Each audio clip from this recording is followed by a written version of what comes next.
They're just getting acclimated. You know what that means, acclimated? You'll have a group of Venezuelan killers, street gangs, occupying the town with MK-47s. I know that gun very well. I got to know it very well. Brian, you're drunk. You're drunk.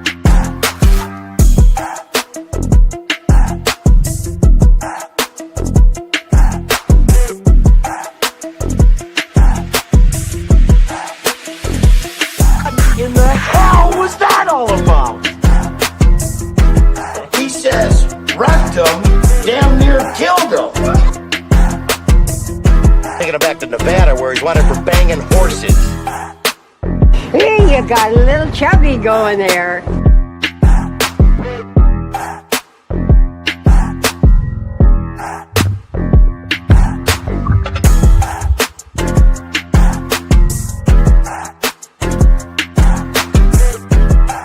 All right, what's up, everybody? How's everybody doing? Hope everybody had a wonderful Christmas with your loved ones. Thank you for joining me once again. I'm Boston Brian. This is Blunt Politics. Boy, are we tired here. Man, I got to say, my first time ever on Christmas, well, ever in that case, being assaulted by fruit. My first drive-by fruiting, I got to say, from last night. Fucking Christ. But I'll explain the whole story. How's everybody doing? Happy holidays. Thank you once again for joining me as we go through the last couple shows of 2025 here on Blunt Politics. We'll round it out. I'm sure everybody's been kind of away from the news to some extent for the last couple days. So we'll just be kind of going over the main stuff that's been taking place over the last few days, some of the stories, some of the things that I found online. I think there's going to be one or two of these videos that we'll be looking at that it definitely intrigues me, definitely piques my interest. My buddy on TikTok and Twitter and other places, Boston Smalls, kind of dug up this video on YouTube from a guy claiming to be that exact limo driver from the Epstein Files release, from the latest Epstein Files release that we were looking at and that we talked about. And we'll go over all of that. Donald Trump posted, I don't know, what was it, 100, 200 times on Christmas. And then Donald Trump, bombing ISIS in, what was it, Nigeria on Christmas. We got a whole lot to get into. We got some updates from the front lines in Ukraine as well. So I appreciate you guys. How was everybody's Christmas? Thank you so much. How's everybody feeling? So yeah, we spent a great Christmas yesterday with Mel's family. Great pod. We got home last night. Ended up getting to bed. And about a little after 1 a.m., we got a couple oranges through the window of the house. So definitely something that I'm not used to on Christmas, being from the Northeast in New England. Just no, we got Mrs. Doubtfired. we got Mrs. Doubtfired by little punks and pricks. But, it's all right. I appreciate you guys showing up. How's everybody doing? What's up, Chris? What's up, Nick? What's up, Moms? How are you? What's up, Veronica? Hi, Evie's aunt. How are you? What's up, everybody on Facebook, YouTube, Twitch, Instagram? What's going on, guys? Hope you guys enjoyed your holidays. And again, if they're still going on, I hope you're still enjoying your holidays and time with your friends, family, and loved ones. Like I said, still the last couple days here of 2025. So I hope we round it out in a good way. But yeah, lots to get to, lots to talk about. President is absolutely losing his mind. He's still undertaking ridiculous military actions all over the place while considering himself the president of peace. But yeah, lots to get into, lots to talk about. What do you say we just dive into a little bit of what I'm talking about here? Let me throw this on the screen for you guys, because good Lord, was this guy just absolutely losing his mind. I'll put up just a couple of his messages, and we don't have to dive through too many of them. But here's the one where he's talking about the launch in northwest Nigeria on ISIS. And this was, Christmas Day, 2:59 p.m. And this is what the president of the United States had to say. Tonight, at my direction as commander-in-chief, the United States launched a powerful and deadly strike against ISIS terrorist scum in northwest Nigeria, who have been targeting and viciously killing primarily innocent Christians at levels not seen for many years and even centuries. I have previously warned that these terrorists that if they did not stop slaughtering of Christians, there would be hell to pay, and tonight there was. The Department of War executed numerous perfect strikes as only the United States is capable of doing. Under my leadership, our country will not allow radical Islamic terrorists to prosper. May God bless our country, and Merry Christmas to all, including the dead terrorists, which there will be many more if their slaughter of Christians continues. I mean, the guy is just, he's lost. He's gone. It's bye-byes. See you later. No longer is that mind ever going to return to, say or do or even comprehend anything that's going on or taking place in reality from here on. And it's been quite some time now, but it's becoming just plainly apparent to everybody because this is just ridiculous. And I know it's not necessarily like a policy of the United States to not undertake or undergo or commit any strikes on Christmas, but there is definitely historical reference, historical precedent to not undertaking strikes on Christmas Eve, Christmas Day for specific reasons, humanitarian reasons. As ridiculous as it sounds to say, okay, we're not going to bomb you on the 23rd, we're not going to bomb you on the 24th and 25th, but we are going to bomb you on the 23rd and the 26th. You know what I mean? I know it sounds ridiculous, but I think it's going back to like even what was it, like Operation Linebacker or something like that in during Vietnam, right? Let me see if I can pull it up. I think it was Operation Linebacker, if I'm not mistaken. And like I said, there's been different instances where there's been different instances where we haven't. Let me see if I can pull this up real quick. Operation Linebacker 2. Operation Linebacker 2 it was. I'll throw this on the screen. So 1972, basically the most well-known event in Vietnam's war, Operation Linebacker 2, often called the Christmas bombing or the 11 Days of Christmas. The massive aerial bombing campaign in North Vietnam, specifically Hanoi and Hanoi, was ordered by President Nixon and ran from December 18th to December 29th. But there was a Christmas Day pause, right? The U.S. bombing operations were significantly paused for 36 hours on Christmas Day itself, a decision made by the Nixon administration to observe the holiday and uphold certain norms. Bombing resumed on the 26th when North Vietnamese delegates initially refused to return to peace talks. So again, it's very symbolic, but in a way a gesture that can be seen, worldwide and understood worldwide. So again, it's just another aspect in which Donald Trump is just completely losing his shit. He's totally erratic, like the decision process, the decision making, everything that he's undertaking, the shit that he's saying, the way he looks, his health, his polling numbers are definitely having an effect on that right now. I can tell you that much. We'll dive into a little bit of his recent polling numbers. But again, there was one more here. Where's this Merry Christmas? Yeah, here it is. Check out this you don't have to read any more than this, really. Honestly. Anybody that, even if you just crawled out of a hole right now, had never heard, seen, and nobody's ever talked about Donald Trump, anybody anywhere you've been in your entire life somehow, and you just came out and read this, then you'd be like, oh, he's insane. Oh, he's a fucking nut job. Somehow you guys elected for the second time an absolute fucking nut job. And would be like, okay, so even this guy that just crawled out of the cave can understand it, because he says, Merry Christmas to all, including the many sleazebags who loved Jeffrey Epstein,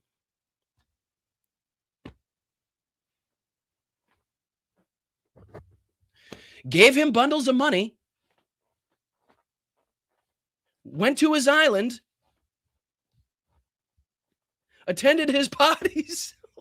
Like, is he writing a letter to himself? Is this honestly a Merry Christmas Truth Social to himself?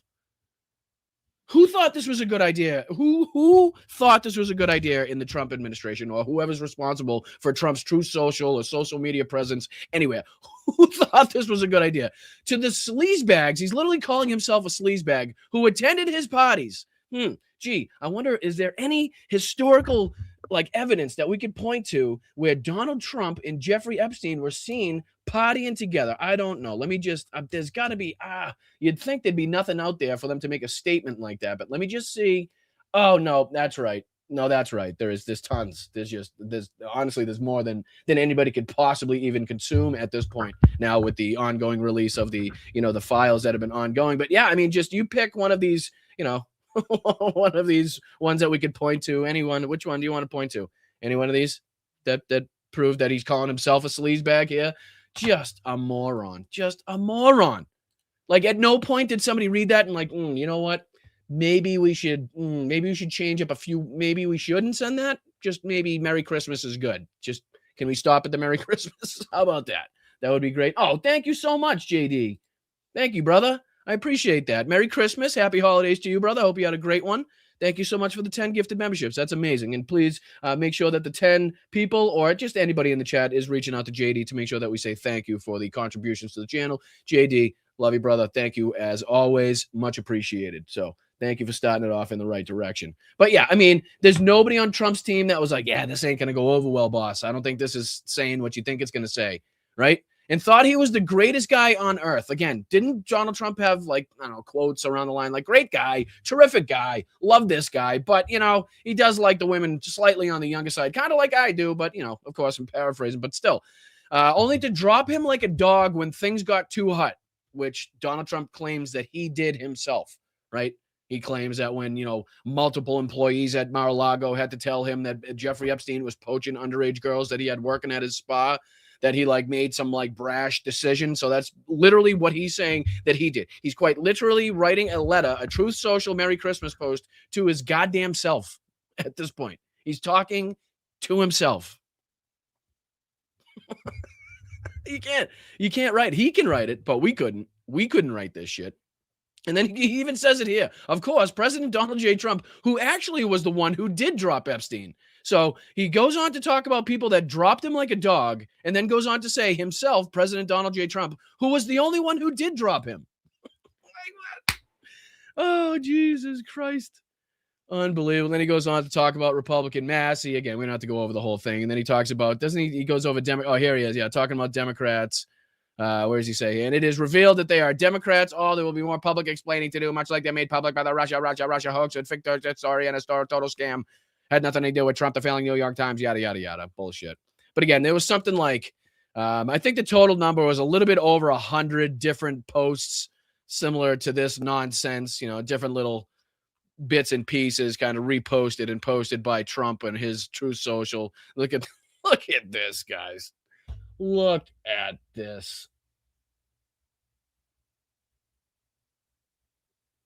This reminds me, when you go to like the carnivals, or you go to like the fucking circus or whatever the fuck, you know what I mean? And you can like, there's always that booth where you can go in, you can choose like what you want to dress up as. Like people do the Western all the time, and they're always doing like the old black and white photos. You could be like the old debutantes, or, you know, different eras in time in history, and you can dress up. Like, I feel like that's what this is. Like, bring your grandfather in, we'll sit him down at a replica desk of the Oval Office, right? It'll be great. We'll put flags and like fake gold shit behind him. He can feel like a president for a second. We'll even put a big plane that he wanted made. We'll just put the model plane right in front of him. Bring anybody that wants your grandfather, $5 for the pictures. Bring your grandfather in, and we'll make him feel like a president for at least 35 seconds. Like that's what this is. Like, okay, smile big, Grandpa. Smile big. This is what the kids are gonna remember. Oh, wow. Oh, can you zoom? Is this zoomable? I dare not. I do this at my own risk. No. Oh, here we go. Yeah. Oh my Jesus. Oh man. What? I mean, could he fit any more gold on the desk? He's got gold coin. Here, let me get out of the way, Roger. He's got gold coins. He's got, I don't know what that is, a gold something, another gold something, gold pens or a pen holder, gold frames on the pictures, golden eagle behind him, golden drapes. Oh, the guy is he's literally the joke. He's quite literally that joke of people like, oh yeah, you know, what poor people think a rich man would act like, or what poor people think a rich guy should sound like, or what a rich guy would buy. Like, that is Donald Trump. Like, the poor people be like, oh yeah, everything would be gold. Everything would be fucking solid gold, everything. He's literally living that. He's a living representation of that joke in real time. And again, nobody's going to love this model. Nobody's going to love this model more than Nick Fuentes, right? So Nick Fuentes now running this America First campaign to basically combat MAGA, right? So he's basically doing it as like another approach. He's doing it as like an alternative to MAGA at this point. But Donald Trump now posing with a plane that says America First in front of him. And again, I'm sure, you know, if Nick Fuentes had any fucking head on his shoulders, he'd run with that one. But good Lord, look at this guy. Look at this. Just an absolute shame what we have to deal with right now in this country. And again, you know, talking about what we have to deal with in this country, I'll throw this on the screen. because, not only did his post got noticed, right? So this is a raw story article from, people just kind of raising concerns over, Trump's mental state after his Christmas meltdown, they're calling it. So this is Touch Some Grass, concern raised about Trump's mental state after Christmas meltdown, after we saw the exorbitant amount of posts that he made and reposts and different shit. So this says Trump's frantic posting on Truth Social started on Christmas Eve and went into overdrive on Christmas Day, which raised concerns on MS Now on Friday morning, as NBC News reported, quote, the president posted or reposted more than 100 times on his Truth Social website, in many cases amplifying the message, disparaging perceived political foes. And again, there's undoubtedly other people behind the scenes that have control, that have access to Donald Trump's accounts, that do, I would believe, the majority of the reposting of different sites and stuff like that and different accounts. Donald Trump probably, recites his shit to when you can tell it's definitely something coming out of Donald Trump's mouth, obviously. But as for when he's like reposted different accounts or, that type of shit, you can almost guarantee it's somebody else, a lower level, somebody in this, administration that's tasked with his social media accounting, right? And I'm sure a lot of people have got their asses in hot water for reposts and different stuff, or they've been praised because it doesn't seem like it matters anymore. But among those was a chilling one where the president wrote, Merry Christmas to all, including the many sleazebags who love Jeffrey Epstein, gave him bundles of money, went to his island, attended his parties, and thought he was the greatest guy on earth, only to drop him like a dog, like we just read. President Donald J. Trump, who was actually the only one who did drop Epstein long before it can be fashionable to do so, when their names get brought out in the ongoing radical left witch hunt, plus one low-life Republican, Thomas Massie, he's talking about, is revealed that they are all Democrats, right? That's another thing that he's talking about. There will be a lot of explaining to do, much like there was when he made public that Russia, yada, yada, yada. He then added the failing New York Times, among many others, forced to apologize for the bad and faulty election reporting, yada, yada, yada.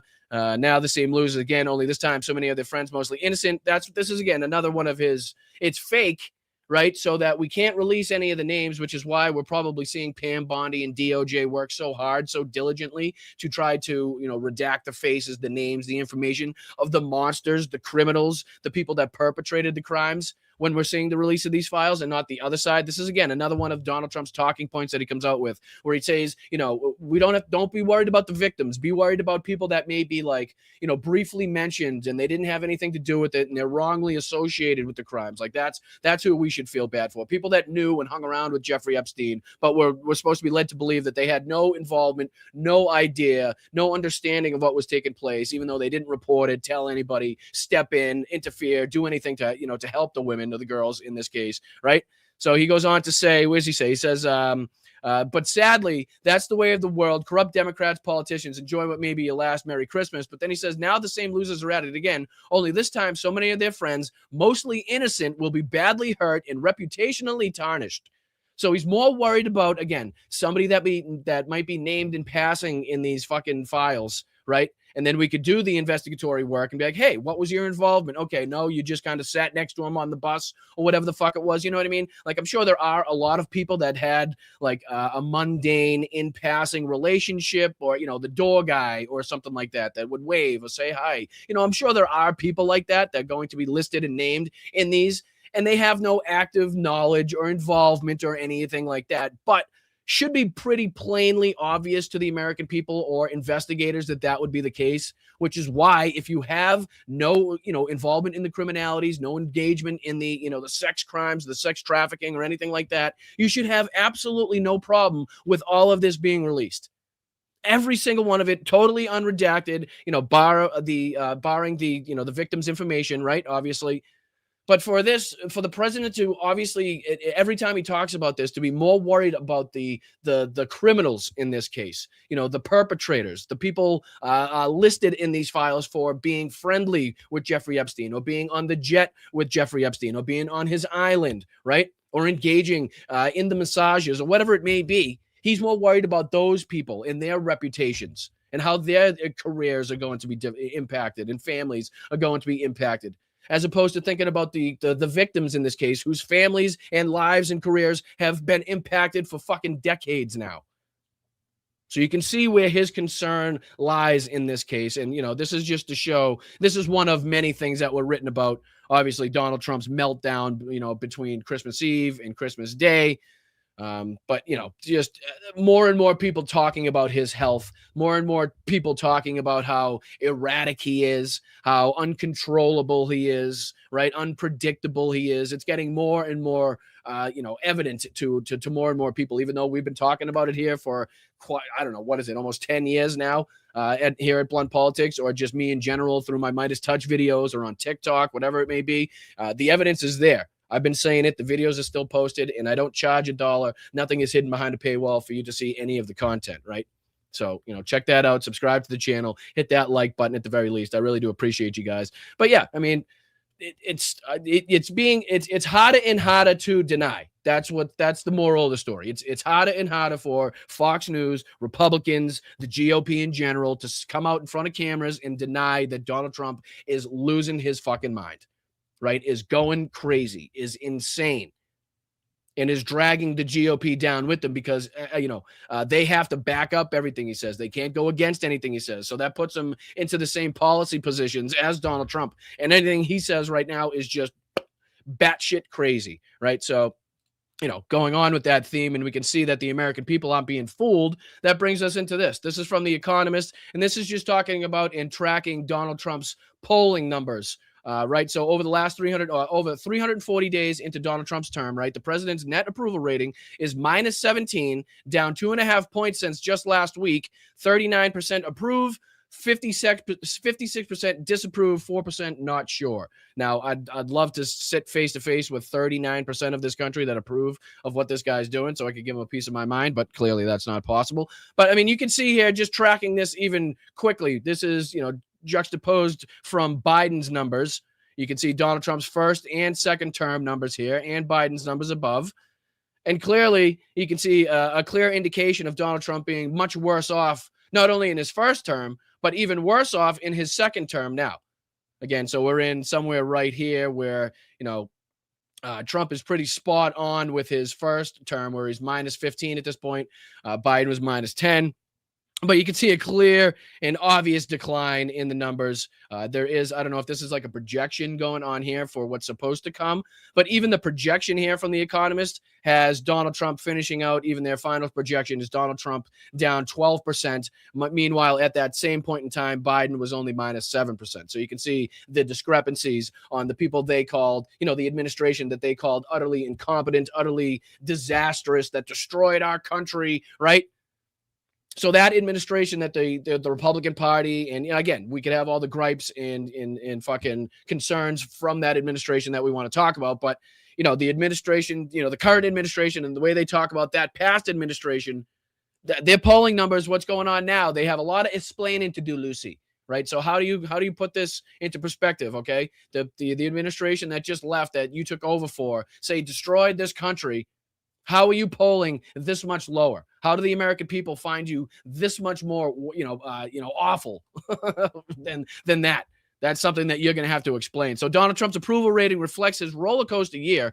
He re-entered the Oval Office in January with a net approval rating of 2, but then it began a bumpy ride down to minus 18 in early December. It then climbed for a couple of weeks, but just as it was gaining height, it plunged down to minus 17 just before Christmas.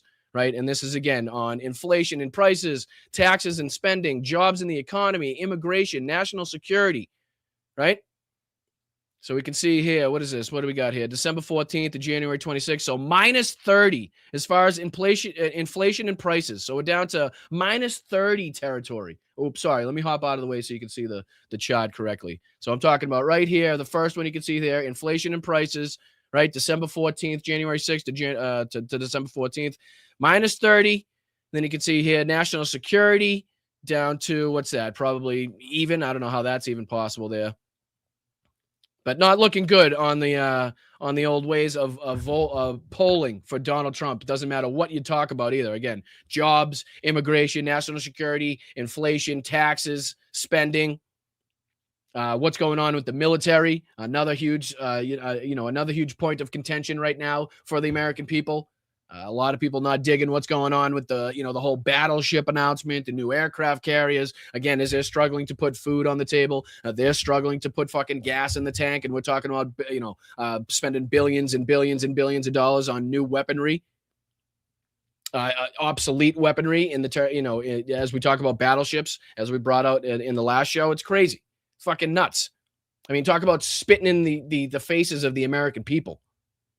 I mean, what more do you need to do besides flaunt your gold net worth? Excuse me, flaunt your net worth and your golden fucking statues and decor at the White House and your golden ballroom, right? And the golden crowns and gifts you've been getting from the Saudis and crown princes from all over the fucking Middle East. What more do you need to do to spit and step on the American people? I don't know. It's crazy to me that they still don't understand this whole game of optics and how that should be played. It's pretty wild. But yeah, what do you say we dive into a little bit of this crazy Epstein coverage? Because I don't know. I know I'm not a journalist. I'm not an investigator by any means. I did run across, however, a really, really fucking interesting video that I'll play for you in just a second. But it's pertaining to this email. And let me throw this email. Oh, thank you, Tracy. Thank you so much for becoming a new member. I appreciate you. Hope you had a wonderful Christmas. Thank you so much for being here. Thank you. Appreciate you. Let me see here. Let me throw this on the screen.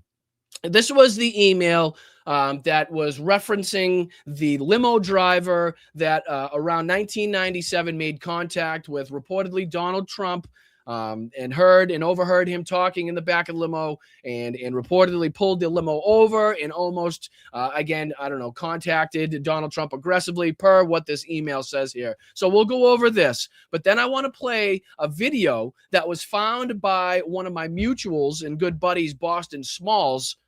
And then we'll talk about a video that I found, a more recent video on the same guy's YouTube claiming to be this specific limo driver. And I have not seen mainstream media hop on it. I have seen very few little remote kind of smaller independent little agencies talking about it, but really nothing broken as of yet. But if this guy is who he says he is, right, and the story that he tells that we'll talk about here on these YouTube videos in just a second is true, then holy fucking shit, this is even crazier and more wild than anything it states here in these fucking Epstein files. Because, again, without spoiling it, according to this gentleman, Donald Trump orchestrated that whole meeting. And then Donald Trump threatened this gentleman with a fucking pistol, with a weapon, because of threats that were made regarding an underage girl. And again, not to spoil it, stick around and we'll watch these videos. But again, just to refresh everybody's memory, let me just kind of zoom in on this, make it a little easier to read, and I'll dump out of here. I'll dive out of the way just so we can kind of get up to date on this one. And this was the one, again, that was referencing the threat operations center call that came in, and it says the following: blank reported around 1997 he made contact with blank, date of birth blank, whom he had known from 6 or 7 years prior as they had a son together. Blank and blank ended up dating as blank explained she was having money issues and problems with her daughters. Blank noted they were friends from before. During contact in 1997, asked blank how to spell Ghislaine numerous times. As blank noted, she had taken her daughters up to see one of the supposed fathers who lived in Niagara Falls, New York recently. Blank reported she had met a lady who had invited her daughters blank, date of birth blank, and blank, another blank date of birth, excuse me, I know it's crazy going through these, to a fancy hotel and met Donald Trump, right? Donald Trump and some of his friends in 1997. Blank continued asking blank how to spell Ghislaine, implying Ghislaine gave her money and would give her additional money if she needed. On Christmas Eve, let me see if I can get this one. Yeah, here he is. So blank asked blank about his time driving a limousine for 2 years in the Dallas-Fort Worth area. During blank time as a driver, he had met Donald Trump. Noted that he picked the president up in 1995, took him to the DFW airport. Remember these details, ladies and gentlemen. Remember these details. Dallas-Fort Worth, the time, the date, DFW airport. Remember these. Blank reported some of the things President Donald Trump had spoken about during the ride while on his cell phone were very concerning. Blank reported there was, quote, he was a few seconds from pulling the limousine over on the median and within a few seconds of pulling him out of the car and hurting him due to some of the things he was saying, end quote, as the caller chose not to. Blank noted Trump continuously stated the name Jeffrey while on the phone and made references to, quote, abusing some girl. Now, I will admit there are some definite differences between what this specifically states here on this document and what this gentleman says, which is why I said if everything that this gentleman now states that we'll see on this upcoming YouTube video is true, it's even crazier than what's stated here. Because it seems like it has less to do with a phone call that took place during the ride and a lot more to do with what happened, prior to this meeting ever taking place, threats that were made as far as reporting a crime to police, right? And as we know how this story finishes, right? As we know how this story finishes, and if you don't, we'll continue reading here, right? So this was talking about a few seconds from pulling Donald Trump out of the car because he continuously said the name Jeffrey, talking about abusing girl on the phone. And then it says blank was unsure. Let me get out of the way again, just so you can see. Blank was unsure who he was talking to, nor who he was referencing. As blank talked about his time meeting Donald Trump, blank immediately blank demeanor went stone cold as stated he, quote, raped me. Blank said, quote, what? As blank replied, Donald J. Trump had raped her along with Jeffrey Epstein. Noted some girl with a funny name took me into a fancy hotel or building. That's how it happened. I'm assuming referencing Ghislaine Maxwell. Blank advised blank to call the police regarding an incident. As I stated, quote, I can't, they will kill me. Right? Remember these details. On Christmas Day, blank contacted blank, stated she had in fact called the police about what they had talked about. Blank told blank she had done good.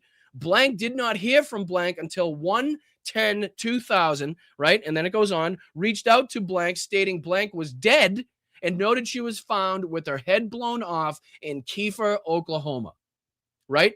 So this guy says, hey, you should really tell the police, right? You really need to contact the police and tell the police about this, right? The response to that was, I cannot contact the police, right? Of course, paraphrasing, I can't, they will kill me. That's a direct quote on this. I can't contact the police, they will kill me, right? So then it goes on to say that the report was made to the police, and then subsequently, this victim was found dead in Kiefer, Oklahoma, with, quote, her head blown off, right? Officers on the scene stated there was no way it was a suicide. Remember this? We talked about this on the show. Coroner stated, however, it was a suicide. I'm sure some money behind the scenes had something to do with that. I think they stated, instead they stated it was a suicide, something about getting cocaine from a Mexican drug cartel, obviously some bullshit cover-up. But again, remember those details, okay? Now check this shit out. Because, again, credit where credit is due to my buddy Boston Smalls here.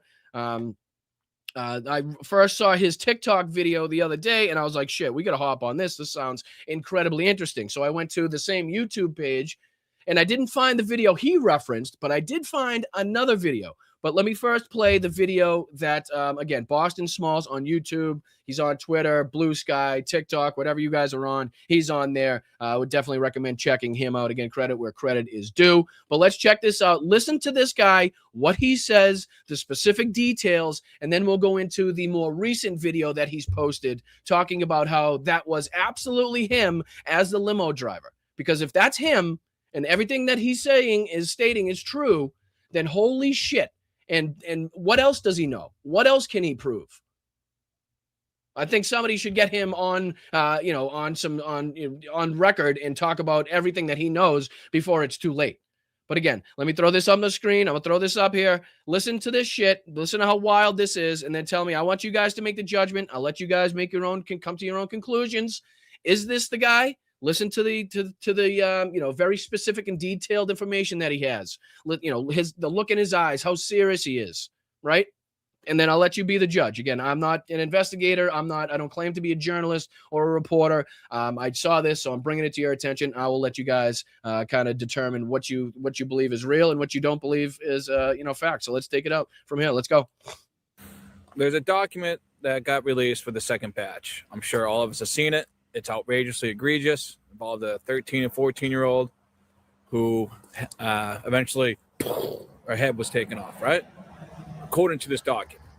And there was a limo driver, right? I'm sure you guys know which one I'm talking about. I found a video of a guy who claims to be the stepdad of that alleged victim and the limo driver. I wouldn't think anything of it. So again, already it's different. So just real quick, pointing out that really significant difference. So not only is he the limo driver, but also the stepdad of the victim, right? Which he states in this video. And again, I'll go on and I have a video kind of talking about the second video, but check this out. That's why I say this is even deeper. It's even crazier and wilder than what was stated in that report in the Epstein files. Again, if all of this or any of this is the truth. So let's dive in. But this video was uploaded over a year ago. Yes. So here you go. This is to Donald John Trump. Just real quick, the man's name, you can see just down the bottom here, Dan Ferry, DanFerree. And at the time, this had 20,000 views from a year ago. You can see it right here, right? So again, listen to what he has to say. Listen to the details. Remember what was on that email, and come to let me know what you come to your conclusions. Let's go. Who was the 45th president of the United States of America. Donald, I know for a fact that you know exactly who I am. Don't even try to play like you don't. You stalked me in May, I'm almost certain it was May of 1995, and you know you did. You called around the different services that were in the Dallas area until you found the one that I was the chauffeur for. Then you requested me specifically to come pick you up so that you could intimidate me. You even threatened me with your ignorant gold-plated semi-automatic, whatever it was. So he's saying that Donald Trump orchestrated this.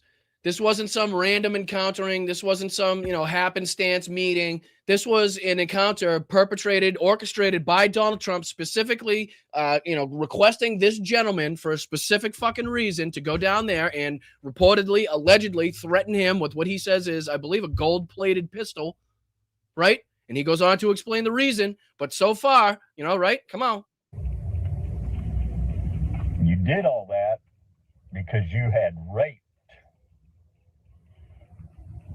a little girl around Christmas time of 94, 5 months earlier, who was 14 years old. Now, when that little girl was 7 years old, her and her two sisters became my daughters by choice. I love all three of those girls more than life itself.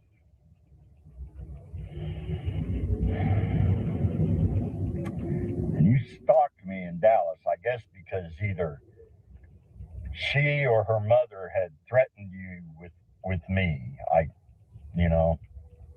haven't been able to get a straight story out of anybody about it. Right. So he's saying basically he hasn't gotten a straight story out of anybody about it. But from what he's kind of, perceives, what he believes is somebody used him as a threat against Donald Trump about the actions that he committed on those girls, from what I'm getting out of this. So basically someone was like, hey, I have this guy. He's going to either kick your ass or he'll do blank and blank and blank or something like that, or he'll report it to the police or something along those lines.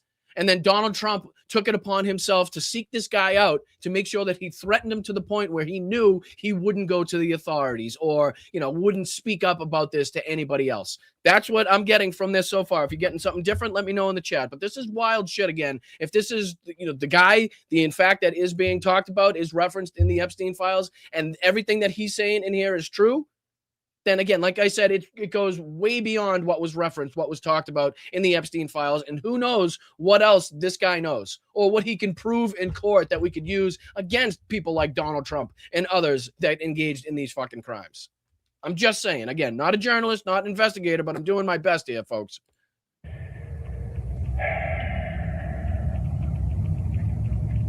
And you bragged while you were on your cell phone to somebody named Jeffrey.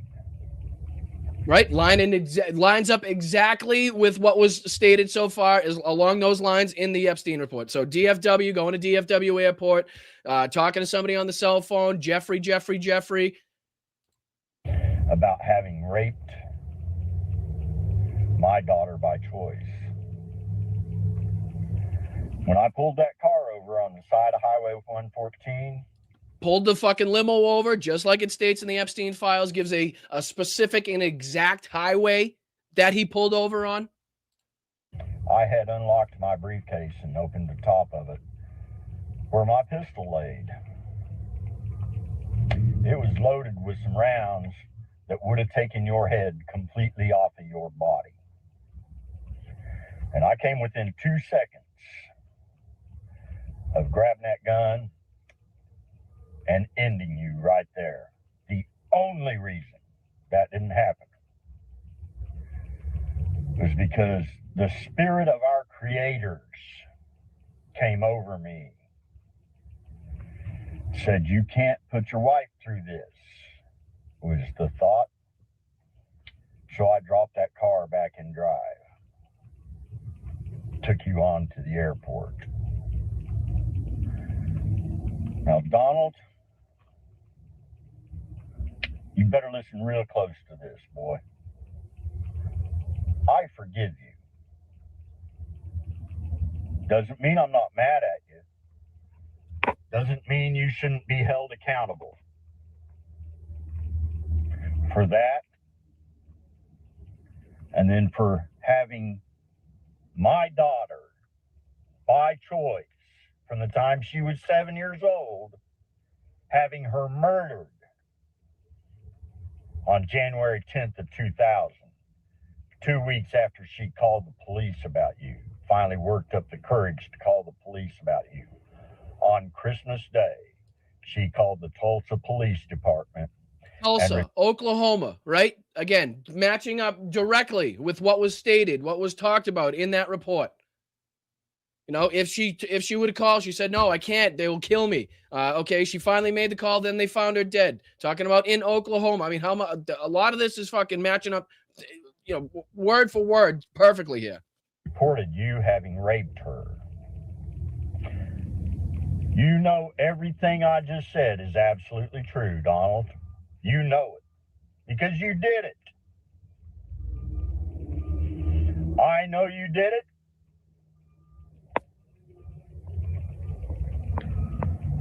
The girl's mother knows you did it. You bought her 5 houses so far that I know of as hush payments. You started paying hush payments to her. Hush payments, do those sound familiar? Have we heard that term before in relation to Donald Trump? Is that something that we could probably look past on Donald Trump's, history and say, oh yeah, that's definitely something that matches up. Yeah, that tracks. That's something he definitely does. Or at least something that we can conceive of that would be possible for him to perpetrate, to do. Absolutely. Yeah. No reason for us not to believe it. He's done it before.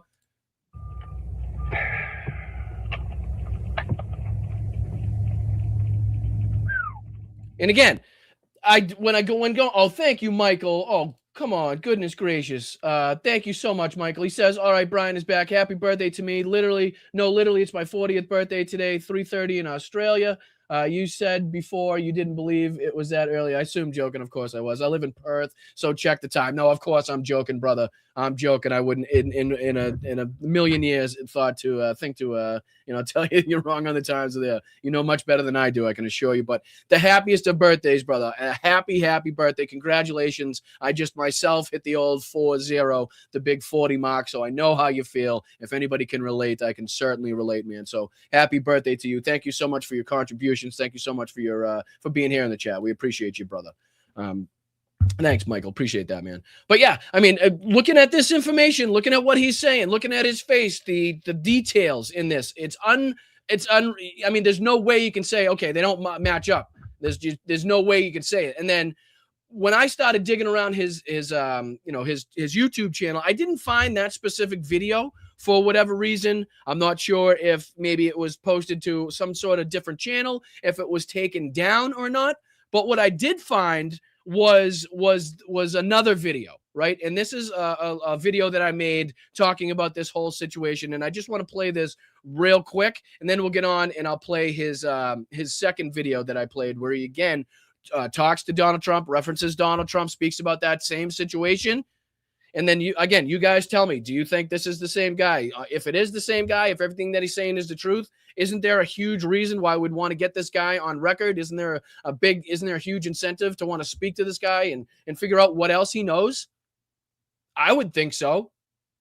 That's just my thoughts, right? But let me throw this up there. Check this out. Again, this is the another video. Again, I think the video that we were talking about was from a year ago that we just saw, and the more recent one is from about 3 weeks ago on his page. The Dallas area, and tell you that you found the one that I was the chauffeur for. All right, buckle up. This is wild, and there's literally zero chance if any of this is true or all of this is true that this video stays up. So you might want to download this, share this, get this out to whoever you can as soon as fucking possible. And first and foremost, big shout out to Smalls for bringing this to my attention. But that little clip that you just saw was from a video posted by Boston Smalls, and that gentleman, Dan Ferry is his name, claims to be that specific limo driver from the Dallas-Fort Worth area that was driving Donald Trump and apparently or allegedly pulled over to the side of the road and almost did things to Donald Trump because of an alleged phone call that he was hearing. Now, the story differs a little bit from what we read in the Epstein files, but if everything that this guy is saying is true, and I would advise you to go check out this YouTube video, go check out this guy's page. I mean, who knows how long this is going to be up, the shit he's saying in there. And he just posted a recent video, and I'll post another clip of this recent video. That video you saw from that I just posted was from over a year ago. The next clip you'll see later on in the video is going to be from about 3 weeks ago, where he kind of addresses this again, but claims to be that very same limo driver that we read about in the latest release of the Epstein files. It's fucking wild. If this is him, he's got great information, says that Donald Trump even had a weapon on him himself. And it changed how it differs from what we saw in the Epstein files is this gentleman claims that Donald Trump orchestrated this whole thing. He found and sought out this gentleman because of the young girl that was involved, apparently because of some threats that were made. He goes on and says, correct me if I'm wrong, and I'm getting through this kind of fast. So as far as I could see from what he said he even adopted this girl later on. By choice, he says, and then it was the same girl that was later found dead after she made the report to the police. So again, go check out Boston Smalls' video, go check out the YouTube video afterwards, listen to it all. Here's the clip from that second video, which was 3 weeks ago, where he again addresses the situation. I can't play it all because he makes some specific claims and threats towards one, say, president of the United States. But anyway, crazy. Again, shout out to Smalls. Hopefully this is something that we can crack here. Let's get some more information from this guy, because it goes a lot fucking deeper than anything that was even said in the Epstein files, according to what this guy is saying. So, all right, I'll play a little clip from it now. But again, share this out. No chance this stays up on my TikTok. Who knows if anybody even sees this, because TikTok doesn't share my shit out anyway. But if they allow one fucking video to get out there, it should be this one. So check this out. Here's a little clip from his most recent video. Check out all the rest of them. Holy shit. All right, so instead of playing it off the TikTok, I'll jump over to his actual YouTube channel here. This is straight off the YouTube channel. Again, you can see here, Dan Ferry, 363 subscribers. In case you're looking for it yourself, this video, as of when I had it downloaded, had only 1.8 thousand views, and it was from roughly 3 weeks ago, right? I'll even read it. It says, for 30 years, I've been feeling guilty for having actual hate for another person on this planet until right now at noon, just 35 minutes ago, not anymore. I realized something at noon, November 30th, 2025. And again, this is basically him addressing that same interaction with Donald Trump. I kind of have to be careful, I think, a little bit about what I play, although it is up on YouTube. So I struggle to believe why I would have any trouble playing it on mine. But again, this is what he says more recently. This is from about 3 weeks ago from that same guy, again, claiming to be the exact limo driver that was, with Donald Trump, that almost pulled over to the side of the road and engaged Donald Trump. Now says that it was Donald Trump that orchestrated the entire thing, and that this goes way deeper than anything released inside the Epstein files or was referenced inside of that specific document in the Epstein files. So again, check this out. You know what, Donald? I just a moment ago realized something for the very first time. That day I was driving you to DFW Airport back in 1995. It was either late May or early June. Pretty sure it was late May. And I slowed that car down and pulled over on the side of Highway 114.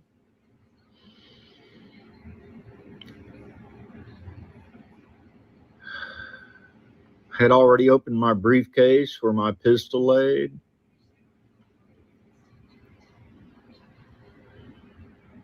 I could have that day legally ended you, shot you, and killed you. Legally, because you were threatening me with that gun. I had never actually thought about that before until just a moment ago.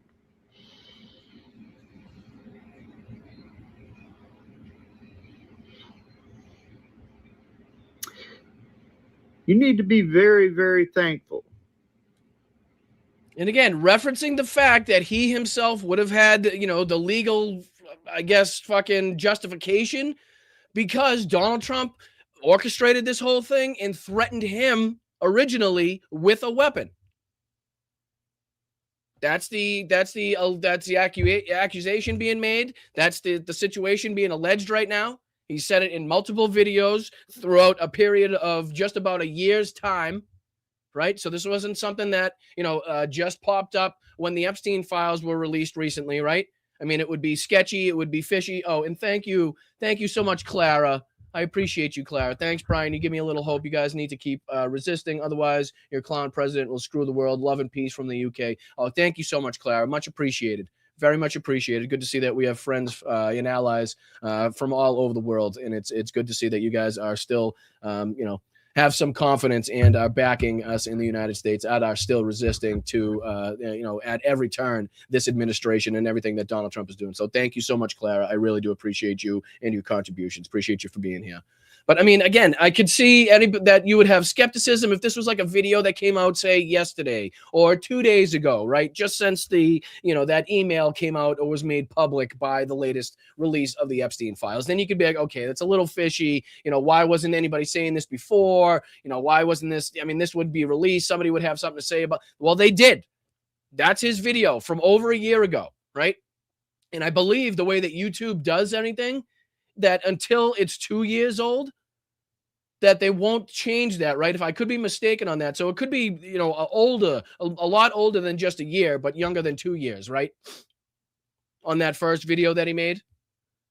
But one would assume that if this guy could prove that Donald Trump bought 5 houses as hush payments to this woman, if he can prove that Donald Trump went down there with a gold-plated pistol, if he can prove that he worked for this limo company, if he can prove that Donald Trump, hired that limo company, and specifically requested him as a limo driver, right? I mean, this should be pretty easy to corroborate and confirm whether or not he is who he says he is, was in the position he says he was in, right? The things happened that he says happened. And then again, another piece of evidence that you can look at is this, right? Let's go back to this real quick. Let me throw this back on your screen.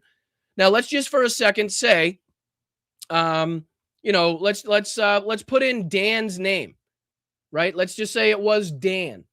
So let's see this short redaction here. Fuck, you can't see my mouse, can you? Can you see my mouse? No, fuck, my apologies. Sorry, Kyle. I know Kyle's going to be on my ass. He sent me a way in which I could get around this whole fucking debacle of you guys not being able to see my mouse. I just haven't gotten around to it with the holidays. My apologies. But if you look just under where it says blank provided the following information, right? Just up in this area over here. Look where it says blank provided the following information. Now, if the gentleman's name was Dan, right? If it was 3 letters, can we tell by that redaction how short the name is? Right, so if that was fucking, I don't know, Amerigo Vespucci or something like that as a first name, like the redaction would clearly be a lot longer than if the name was Dan. So if we put in Dan under that redaction, seems like it fits, right? Seems like it fits. That Dan provided the following information. Dan reported around 1997 that he made contact with Donald Trump then probably given Donald Trump's date of birth, who he had known from 6 or 7 years prior. No, I'm sorry. That probably wouldn't make sense. Made contact with, I'm sure, the victim in this case, where they had a son earlier. And then Dan blank and blank ended up dating. As explained, she was having money issues and problem with her daughters. It goes on. But again, you can go on in this instance as well. Blank asked Dan about his time driving a limousine for 2 years in the Dallas-Fort Worth area. Right? Blank reported he was a few seconds. So if you do it on this one, right above my head where it's highlighted, right? Very short redaction, which would lead me to believe that it would be a very short name, which, again, Dan does fit into that fucking category. And I'm not saying this 100% proves anything, but again, more and more circumstantial evidence to corroborate, again, that this could very well be the same gentleman listed in this exact fucking file that we're looking at right now on screen that could have information to, again, Donald Trump buying multiple houses as hush money payments for women, threatening this gentleman with a gold-plated pistol because of threats that were made, and either turning him in because of the crimes that he committed. If he has actual evidence that would prove that Donald Trump committed those acts against the 14-year-old girl that he said that he committed, or he could prove that he had any involvement whatsoever in the death of that 14-year-old girl in Kiefer, Oklahoma. I mean, am I crazy to think that this would be a fucking huge story to break? I feel like there's a lot of people sitting on their hands right now, kind of, tiptoeing around the edges, not really sure, when we should be diving headfirst into this shit, right? If the DOJ and the FBI aren't going to act, then it has to be the American fucking citizenry that's going to act. And I would like to think that those few good apples in law enforcement, in the DOJ, in FBI, in the military, as long as we're making this a broader general discussion, those good apples that people promise me they exist out there, that they ensure me that they exist out there, this would be the fucking most important time for those good apples to step up and do the right fucking thing as it pertains to their constituency, as it pertains to the oath that they took to this country, and putting the bad people behind bars, not letting the criminals go free, right? So again, putting that all in here, putting all the information that we have and everything the guy's saying, his name, the dates he's saying, the very, the specificity of the details that he's got. I mean, it would be hard pressed for anybody, I believe, to fake it to that extent without having substantial information to corroborate what's been going on.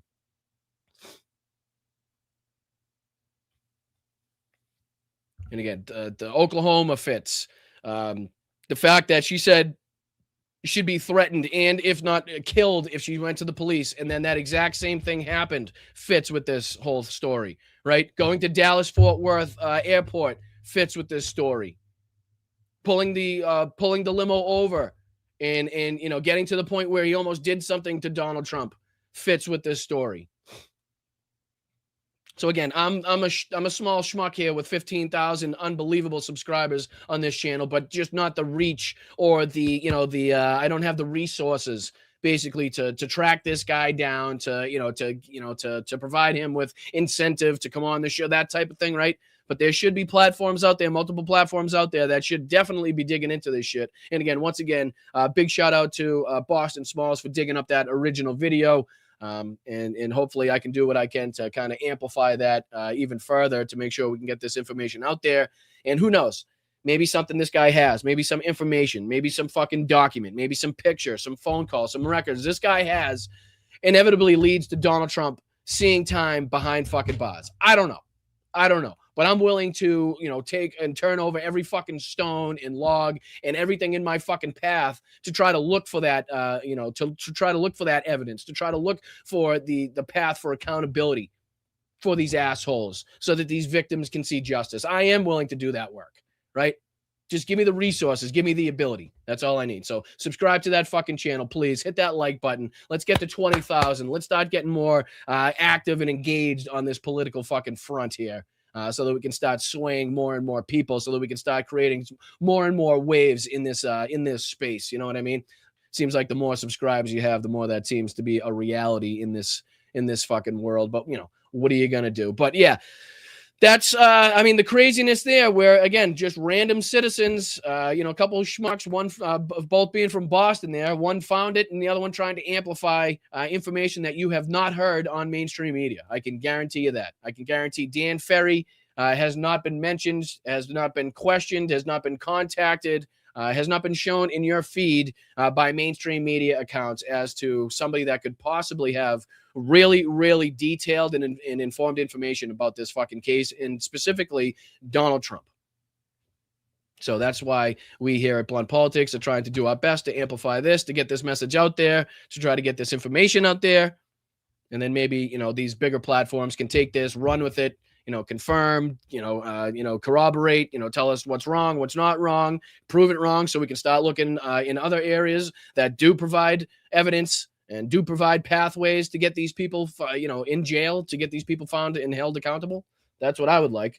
And, it's only with the help of you guys here at the chat and Blunt Politics and the fantastic family that we've created here. And hopefully, the new members and the new people that join this great community and want to help and be on the right side of history and see these perpetrators, again, found fucking seen behind prison, seen behind the fucking cells, held behind fucking four walls in captivity. That's what I want to see. So I appreciate you guys for helping me get there. I appreciate you guys helping me highlight and, amplify these messages.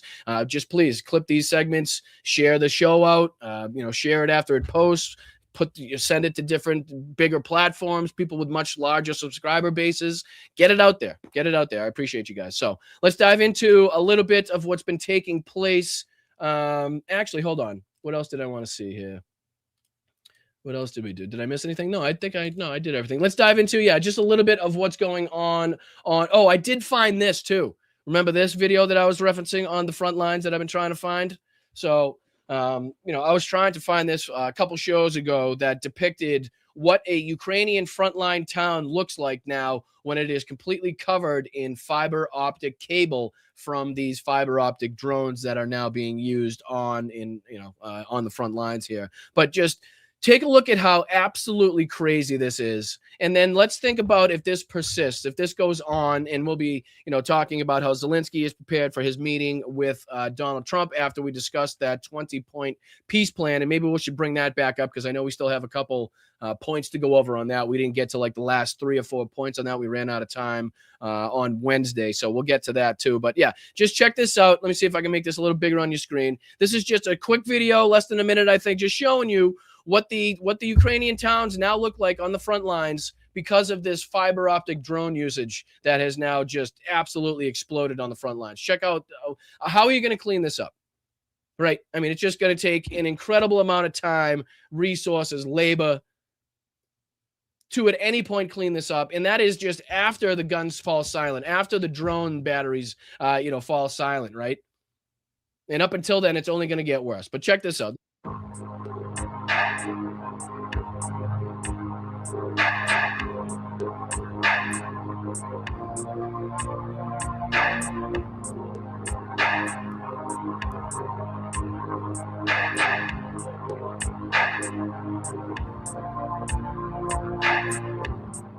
I mean, that is a remarkable fucking sight right there, right? I mean, it just goes to show you how, prominent these drones are on the front lines.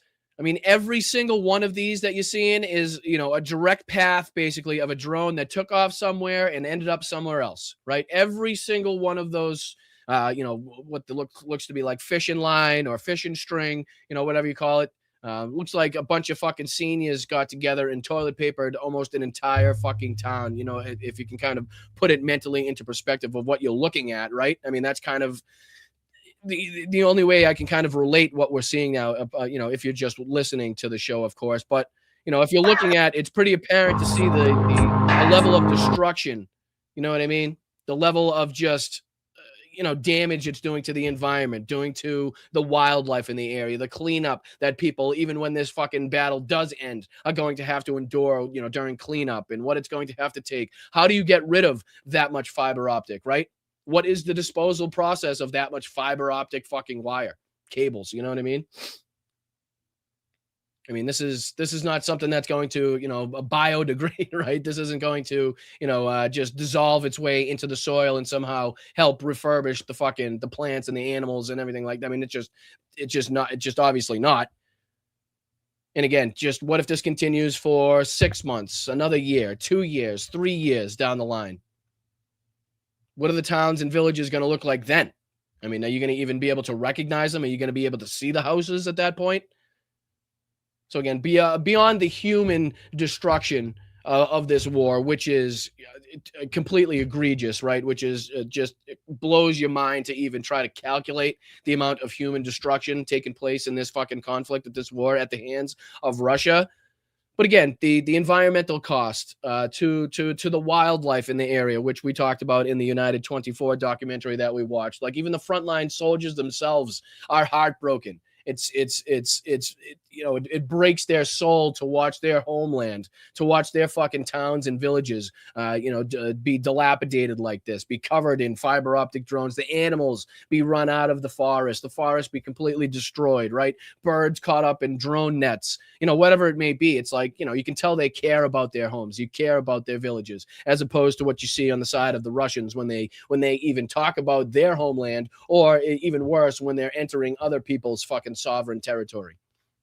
But yeah, I found this one. I just wanted to make sure that I played this. It's been a couple shows, I think, that I was kind of looking for that accurate and pretty blatant depiction of what just some of the frontline towns now look like and how active the drone usage is on the front lines. Well, let's just dive into a little bit of this RFU news update, if I can, giving us a little bit of update what's been taking place over the last few days. I know, like I said, everybody's been celebrating with friends and family, rightfully so. So we're just trying to cover, just some of the broader points, the broader aspects of the news that have been taking place, just to get everybody kind of, up to speed. I know everybody's still recovering from their big Christmas meals, from their heavy Christmas night of drinking. So we're just going to do a nice laid back kind of go through the news aspect today on the Christmas hangover edition of Blunt Politics. So thank you guys for joining me. I really do appreciate it. Thank you for being on the right side of history, whether that's with policies and politics here in the United States on the domestic front, or on the foreign aspect, on the foreign basis as well, with our foreign policy and helping our allies and continuing to support the free and independent people of the world. So I appreciate you guys. Hit that like button, subscribe to the channel. We're on our way to 20,000 subscribers, which would be an incredible goal, I believe, that I know, for just because of the incredible support of you people. Just, the appreciation I would see and have for reaching 20K for you guys would be unbelievable. So thank you so much for helping me get even remotely close to that goal that we have. So thank you. Hit that like button. We're diving into, again, RFU News. This is strategic geopolitics, and this is talking about how Turkish F-16 jets closed the skies after multiple Russian drones hit Turkey's borders, as well as some other aspects of what's been taking place on the front lines, just to kind of give us a brief update. I appreciate you guys. Let's dive into it. F-16 fighter jets intercepted the target, ultimately shooting it down. You know what would be great is if I started at the beginning. That probably helps a lot too. My bad. Today there are important updates from the Black Sea. Here, after Russian forces increased their activity and provocations over the sea and NATO countries' airspace, Turkey was the first to act and shot down Russian surveillance drones without warning. As more accidents followed, the Russians are now at risk of facing the Turkish wrath, getting all their trade cut off outright without any strikes needed. Russia's struggle to retain influence in the Black Sea is increasingly spilling over, as Ukrainian naval drones have steadily eroded Russia's control at sea. As a result, the Russian army has expanded the use of reconnaissance and strike drones across the wider Black Sea region to regain situational awareness and protect its remaining assets, including Shadow Fleet tankers. And it's becoming a story that we've heard, becoming more and more frequent, which is whether or not it's, missiles or drones or whatever it may be, straying into NATO countries, straying into, surrounding territories of Ukraine, putting their people, putting their citizens directly at risk. I think we watched one of the videos that was pretty good on this channel where they actually returned one of the drones to the ambassador, the Russian ambassador in that specific region. I forget where it was, if it was Turkey. I forget now where it was. We could probably look back, but it was pretty funny where they actually took the physical drone and delivered it right to the steps of, I believe it was the ambassador, the Russian ambassador there. It was pretty fucking badass as far as a trolling moment, as that was concerned. But yeah, let me see, because a lot's, to take a look at this, not to switch over too quick, but if we take a look here, we can still see there's been a little update, a little change as far as the territorial aspects of territorial gains in Pokrovsk, which obviously prior to Christmas and, weeks leading up to that had been, heavily talked about, heavily fought over as well. But still, up until the point where Russia had several times claimed complete control over this city, complete control over the entirety of the territory of Pokrovsk, you can still see they still do not have it. They still do not have it, right? I mean, clearly they have been able to gain more territory, which I believe a lot of people thought was, quite inevitable in this regard. But if we go back several days here, we can see how slow the process has been. So 16 to 17, 17 to 18, not much happened. 18 to 19, a little bit more was disputed, right? And we go 20, a little bit more. So again, slow going as far as, again, a nation that says it's taken over already 100% of this territory.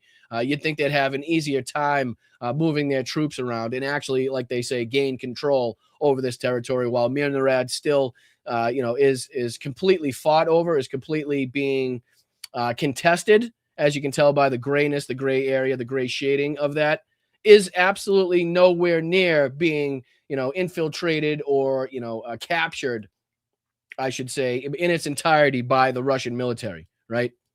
And again, another one of the aspects we were taking a look at was up here in the Kupiansk area. So we can take a look here where not much really has changed. You can still see the 3 pockets of the, the Russian military there, which are pretty well cut off or pretty well, isolated at this point. And this was, again, the territory taken over recently liberated by the Ukrainian military that we were talking about before Christmas. Again, so just to kind of point out a little bit of what's going on the map, a little bit of the changes. Again, nothing substantial like you would be hearing from the Russian propaganda, like they would have you believe.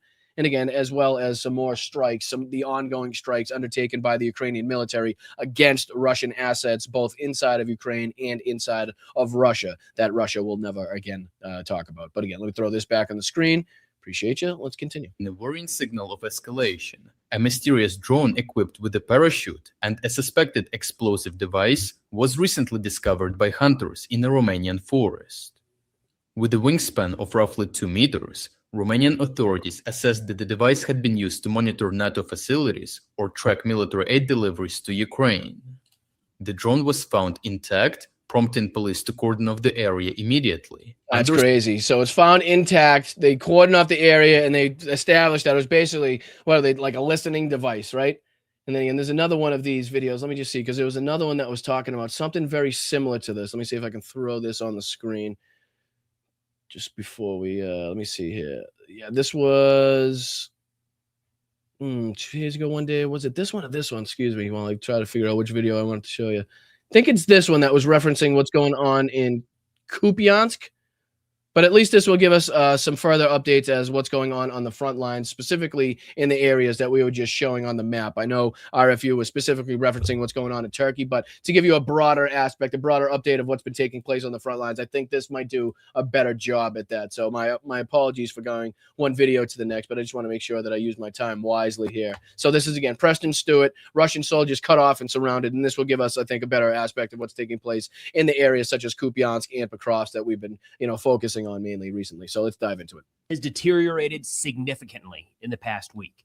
That's a Russian perspective, as we now have reports that their soldiers in Kupiansk are cut off and surrounded, with another Russian reporter saying they're scattered in small groups of 2 or 3 and, quote, their prospects are, to put it mildly, dire.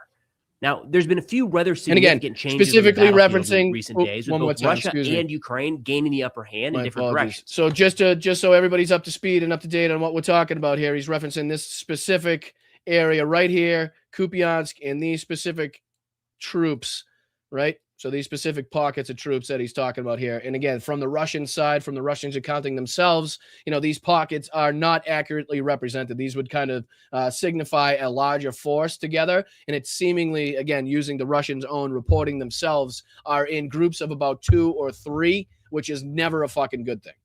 Right? If you're found yourself in an area where you're cut off, you're isolated, and you're in groups of 2 or 3, you're in a really bad fucking area. You're in a really bad spot. You're in a tough spot there. So good to see here that the Ukrainians are still pushing in this area and are still making the Russians pay for any advancements they thought they were going to have in this area as well. So let's go on.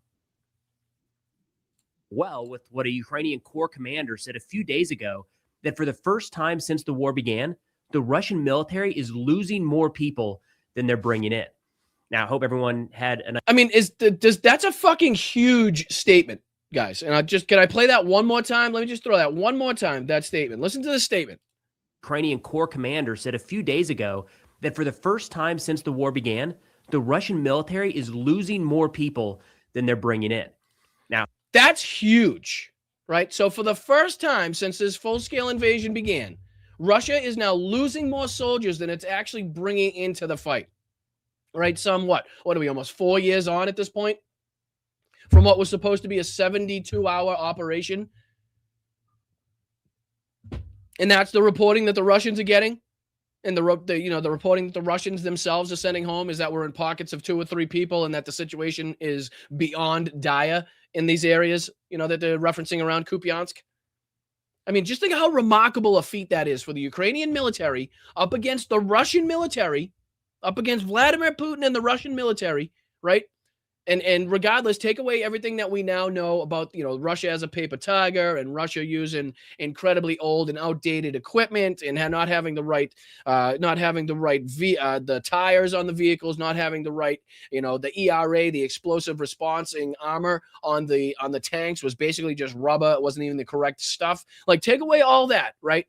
And Ukraine, almost 4 years onto this war, is now entered the point. After everything that we know, everything that's taken place is now entered the point where they're now taking more Russians off of the battlefield than Russia can actually import into the battlefield.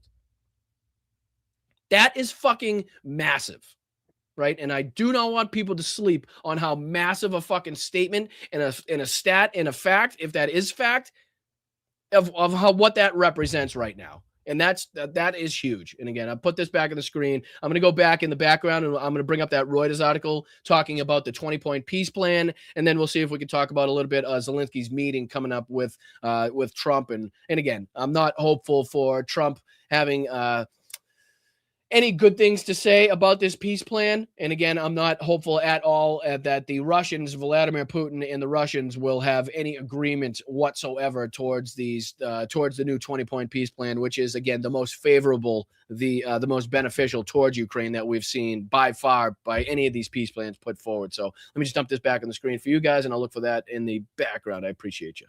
Let me throw this back up there.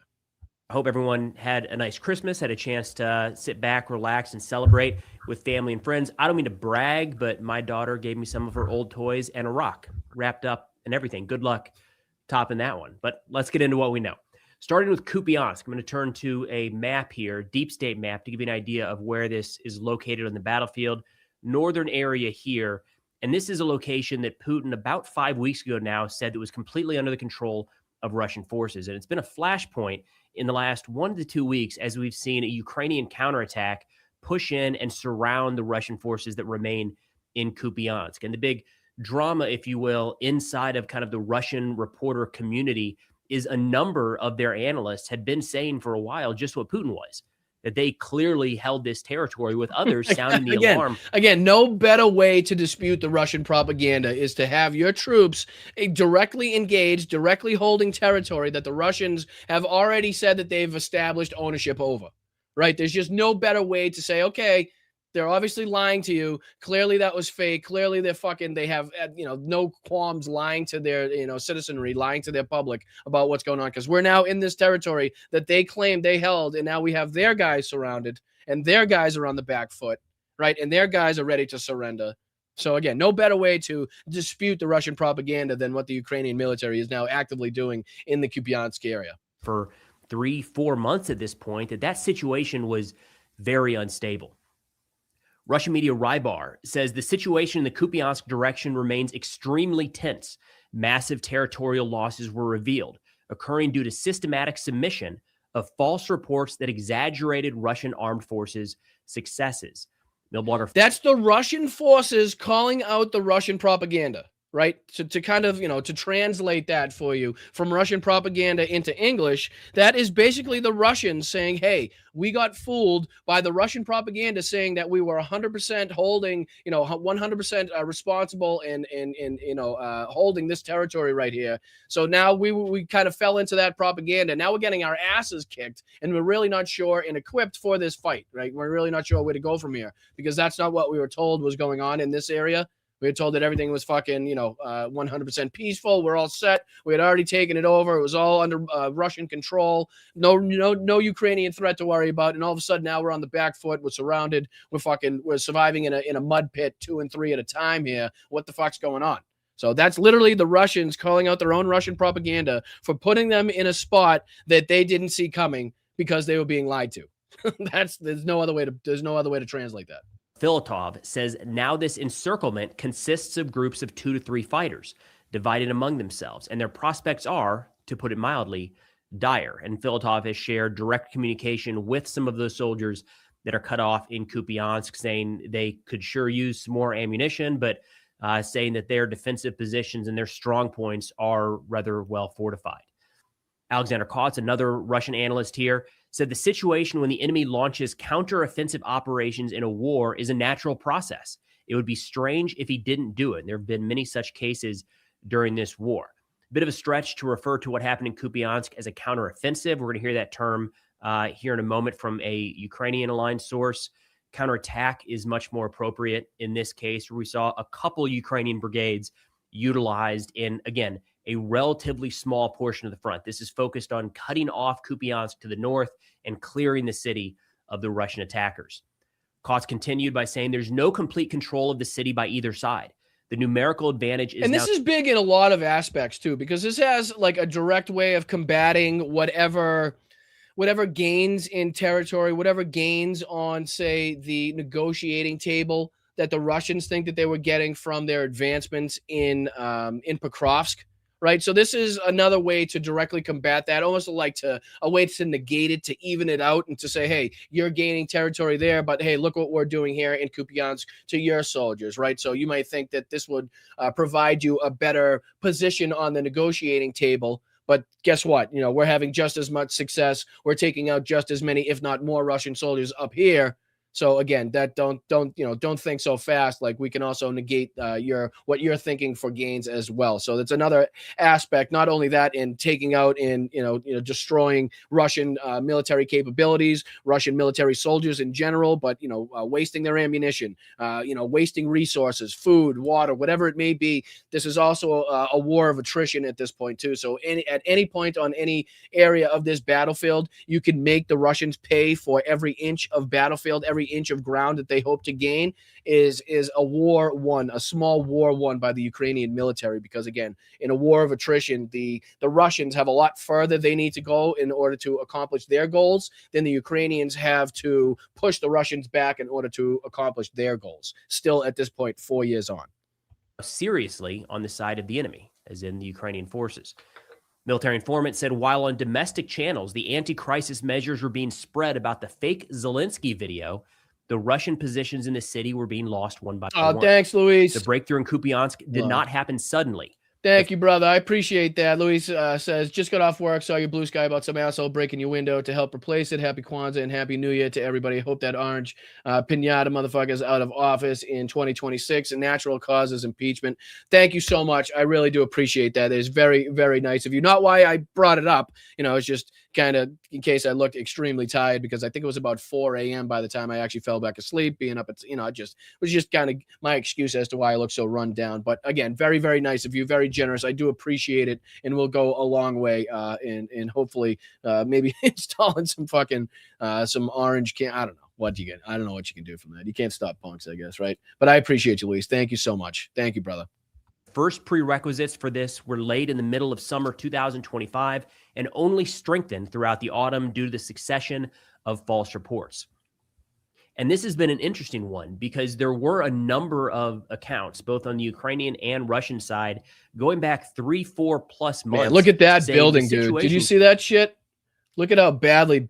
Look at that. I mean, that building just fucking collapsed right in front of us. And only strengthened throughout the autumn due to the succession of false reports. Look at that. And this has been an interesting one because there were a number of accounts, both on the Ukrainian and Russian side, going you back. can see the finished product there. That's after that building had collapsed and fallen. I mean, it's just absolutely devastating to see, right? I mean, these were once, thriving communities, right? Communities that were, at least you could say, a lot more fucking lively and inhabitable, right? To say the least. I mean, just absolutely destroyed by the Ruski Mir, absolutely destroyed by the Russian military, by this ongoing invasion. I mean, just to think how many people lost their homes just in this one fucking picture that we're looking at, right? Just this one fucking picture that we're looking at in just these apartment blocks alone, right? How many people have been made to leave everything behind, leave everything that they knew, leave their childhood home, leave the only residence they've ever grown up in, leave the only town they've ever known, whatever it may be, right? How many people just in this one fucking shot because of a Russian terrorist state? You're absolutely right, Ruben Michaels. Took the fucking words right out of my mouth. Took the words right out of my fucking mouth. And you're 100% right. And let me give you a shout out for that. Props to you. Absolutely. How many people's lives have been affected just in this one shot, right?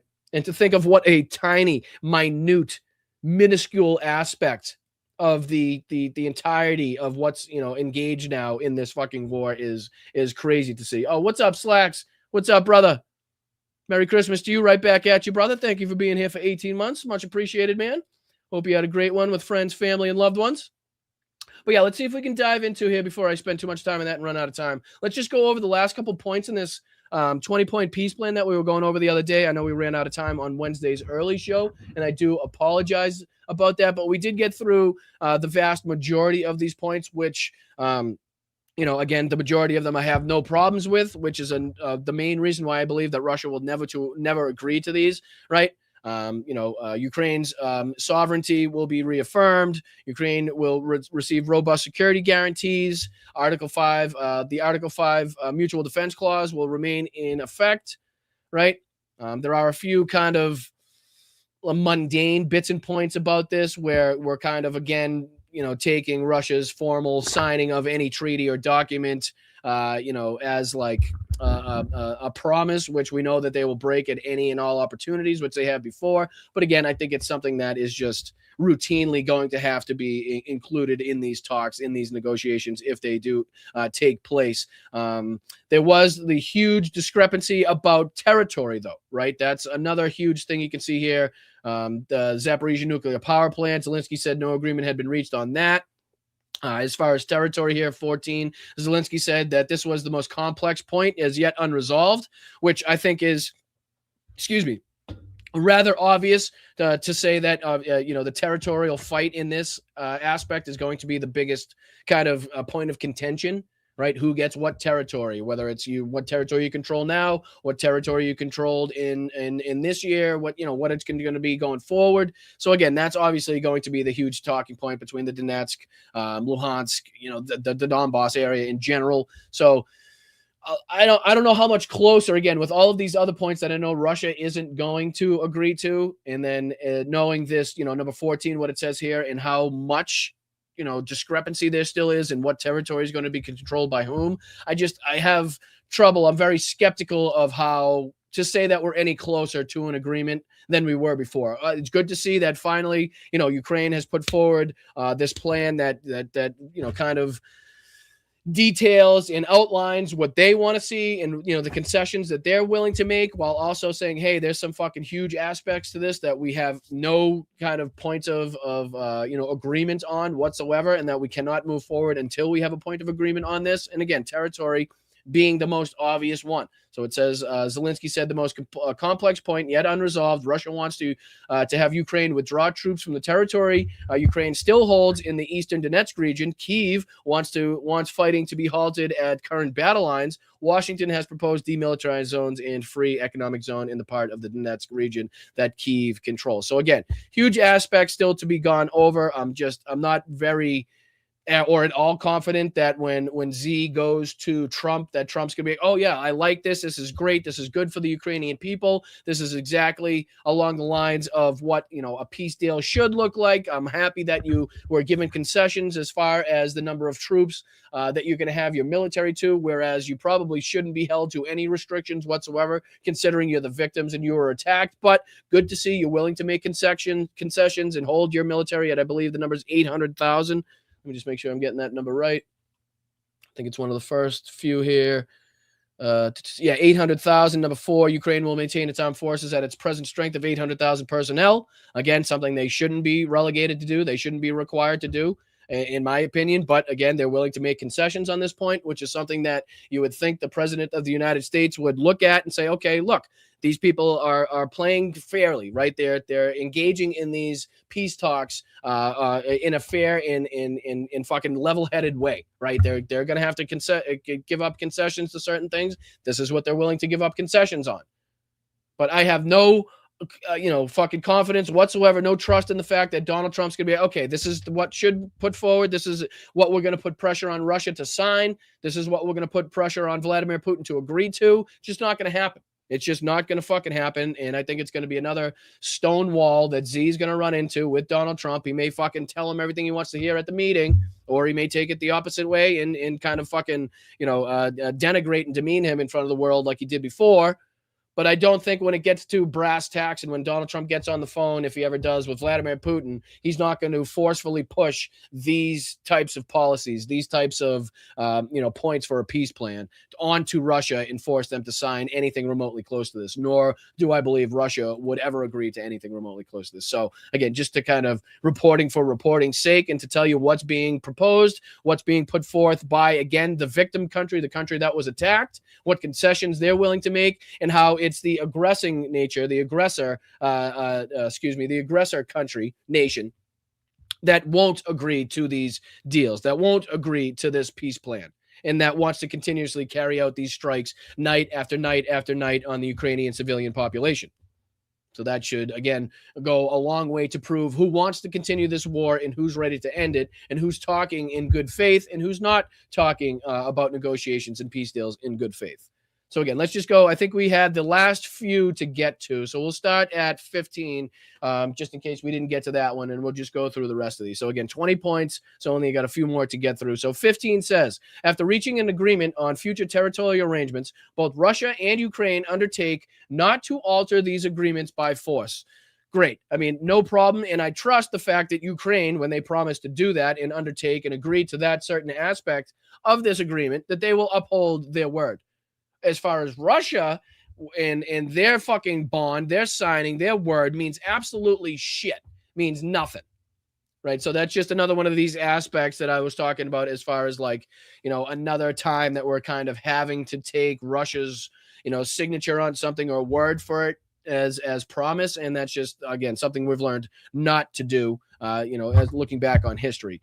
16, Russia will not obstruct Ukraine from using the Dnieper River and the Black Sea for commercial purposes. Good. A separate maritime agreement and access agreement will be concluded covering freedom of navigation and transport. The Kinburn Spit, and one that was heavily disputed on, along the Dnieper's outlet to the sea will be demilitarized. So again, let me read it twice just to make sure I get everything correct before I agree or disagree with it. Russia will not obstruct Ukraine from using the Dnieper River and the Black Sea for commercial purposes. Great. A separate maritime agreement and an access agreement will be concluded covering freedom of navigation and transport. Perfect. That will give them the clear guidelines to operate in those waterways with. So that's perfect. The Kinburn Spit, along with the Dnieper's outlet to the sea, will be demilitarized. Again, any demilitarization in these areas, I think, would be a good thing, especially moving forward. 17, a humanitarian committee will be established to resolve outstanding issues as far as A, all remaining prisoners of war will be exchanged on the principle of all for all. Again, no problems with that one. Let's see here. But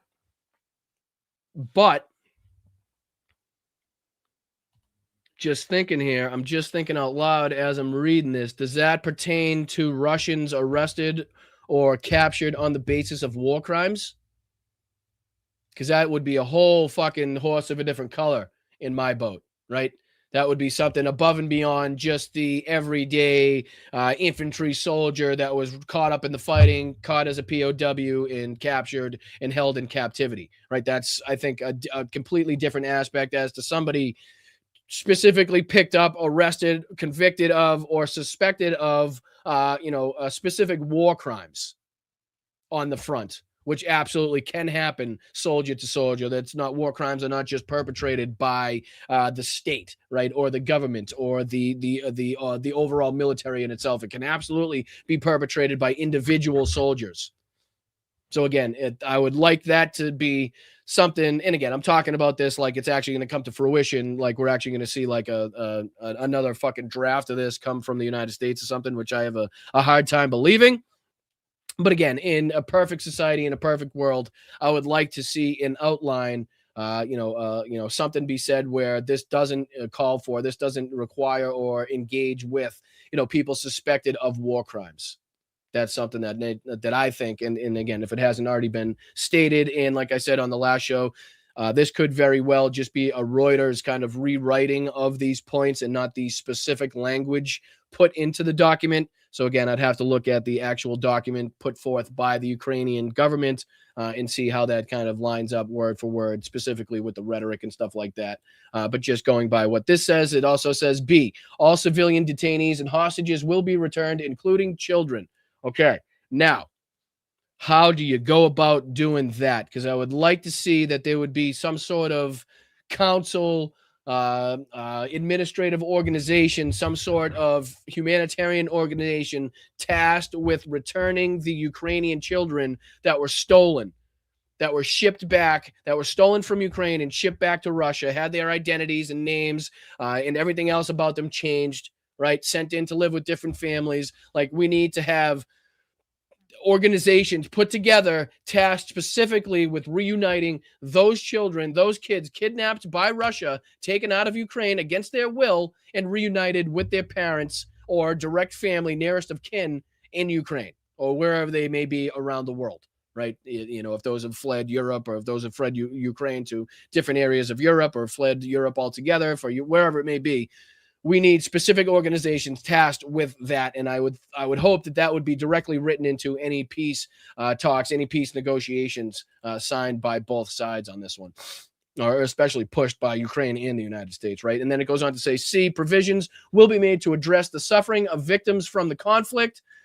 Again, very general statement on that one as to what that would contain or consist of. Is up for deliberation, up for interpretation on that one. But again, as a general statement, provisions will be made to address the suffering of victims from the conflict is a positive, good statement to see. But I would obviously like to see what specifically that entails and what that's going to mean for the Ukrainian people, the Ukrainian victims of this conflict specifically. 18, Ukraine must hold elections as soon as possible after the signing of the agreement.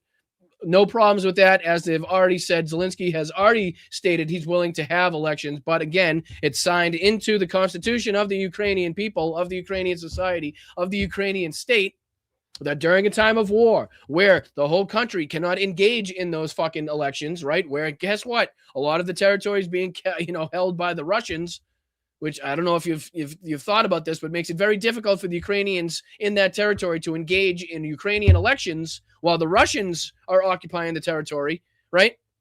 So again, it's a pretty clear and concise thing that, once this thing ends, there's been no stipulations there's been nothing said by the Ukrainians that they're unwilling to hold democratic elections. Nothing said by Zelensky that he's unwilling to hold democratic elections. Nothing about that. So that's not a point of discrepancy whatsoever, which is, again, not a good thing to see. As long as there's no discrepancy, I have no problem with it.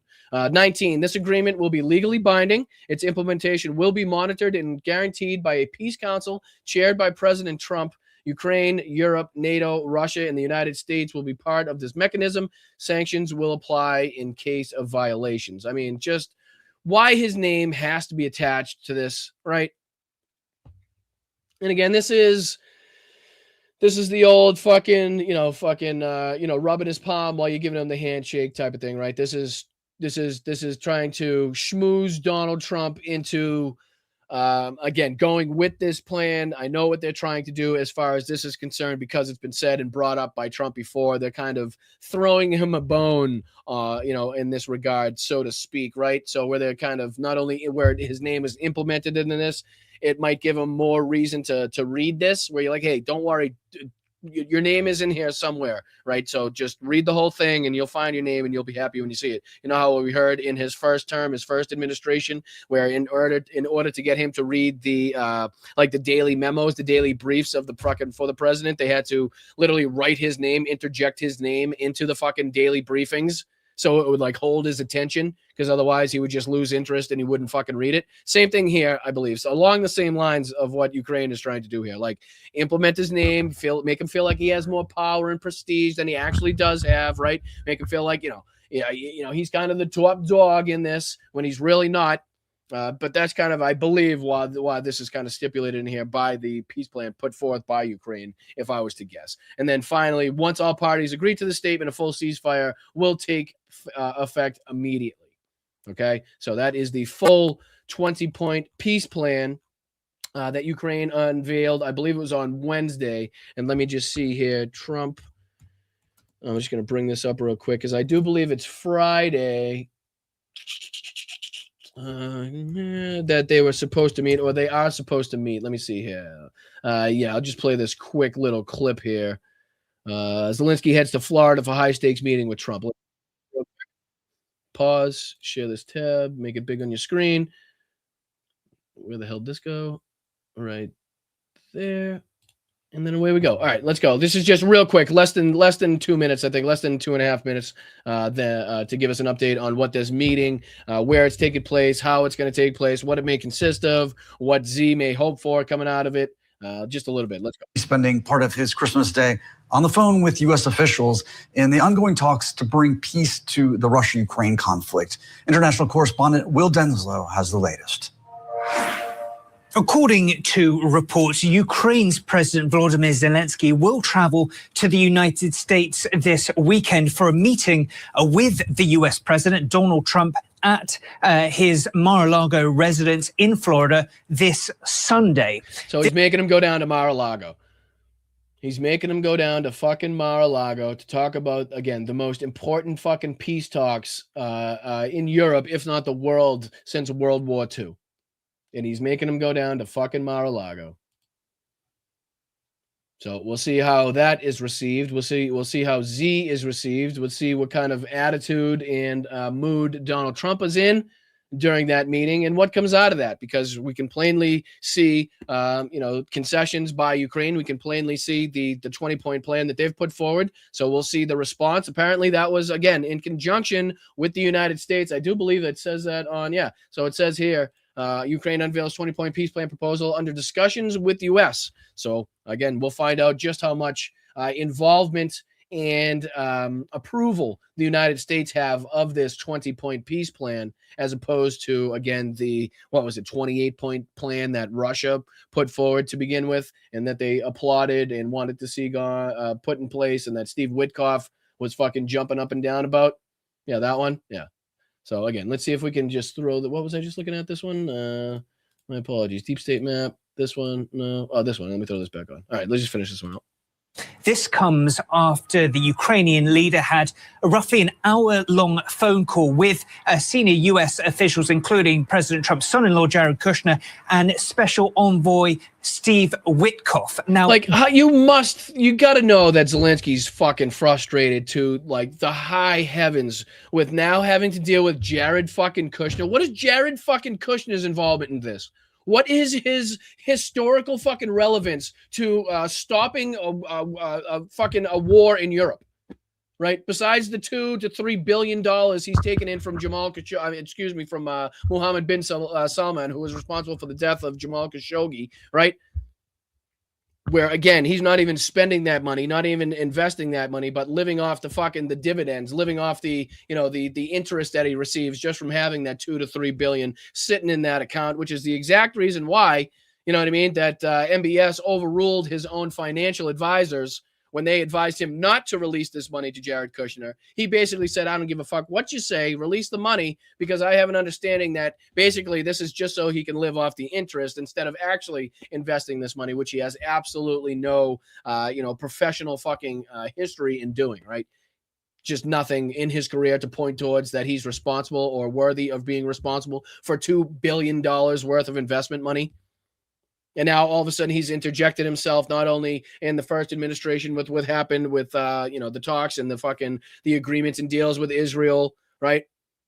He was supposedly responsible for peace in the Middle East. It's funny how shit kicked off after that, right? But now he's involved in this, and fucking Z's like, okay, now I got to deal with not only one fucking moron and Steve Witkoff, but now I got to engage with this asshole that just decided to pop up into these meetings. Right, Donald Trump just decided to throw into these meetings just another person that we got to deal with. Great, awesome, thanks, perfect. During that conversation on Christmas Day, on Thursday, President Zelensky says that they discussed new ideas for formats, meetings, and timings to bring a real peace closer. There, of course, has been a flurry of diplomatic activity in recent days and weeks as the Trump administration continues to push to try and get a peace deal done. According to reports we've heard from President Zelensky and his team that say that this look at that fucking scene, will you please? I mean, put what human toll can you put on this, right? Like, just think of the insanity of having that many people in just that fucking one scene we're looking at, having to flee their homes, right? Having to just totally desert their fucking town or village or city.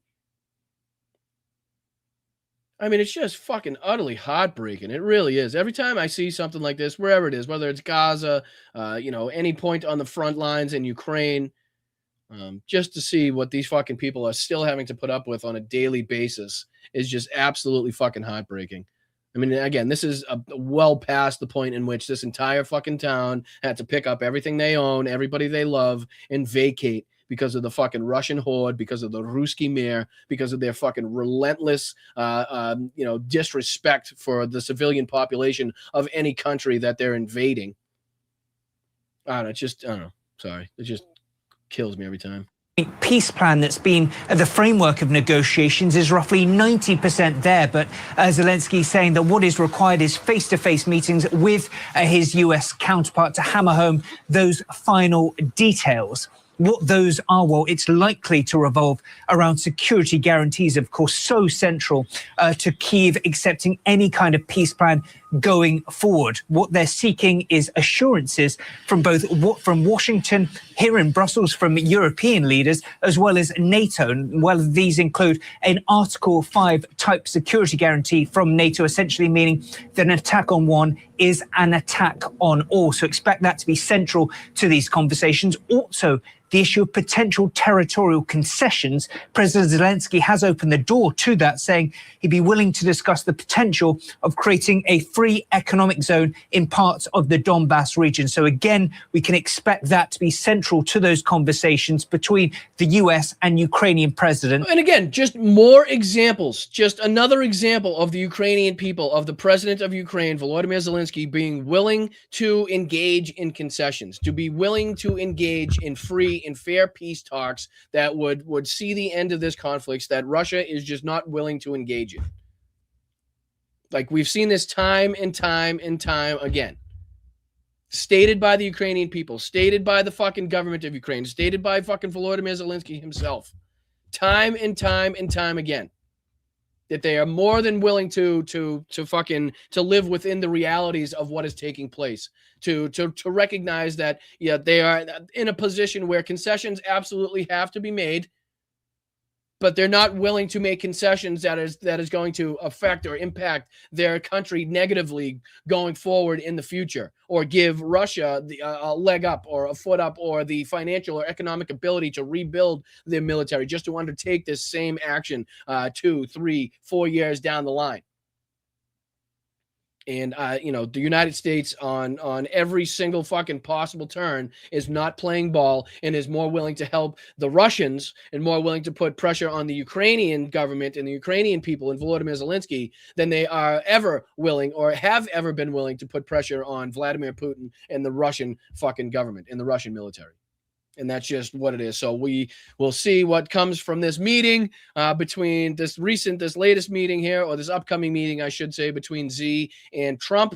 We'll see what response Zelensky gets. We'll see where the United States takes this 20-point peace proposal, and we'll see what comes from it. And you'll be sure to hear it here on Blunt Politics. What does come from that? You can be damn sure. All right, we got about 10 more minutes here. What do you say? Is there anything we can dive into on? Let's see what's happening today. Let me just see if I can dive into the old tweet. See if we can see if anything's trending or anything's going on today that we need to talk about. Let me just see here so we can pull up. I don't know who's good for this. This guy. Let's pull up this guy. Let's see here. Oh, did I do? Yeah, we did. We talked about the poll numbers. Just making sure I wanted to talk about that. Okay. Anything with Border Patrol? Anything with ICE? People talking about Donald Trump's Merry Christmas message again. A lot of people talking about Donald Trump's Merry Christmas message. So nothing on that one. Nothing on that one. Just making sure we're all up to speed, up to date with what's been going on. Let's see here. Nothing on that front. Nothing on this front.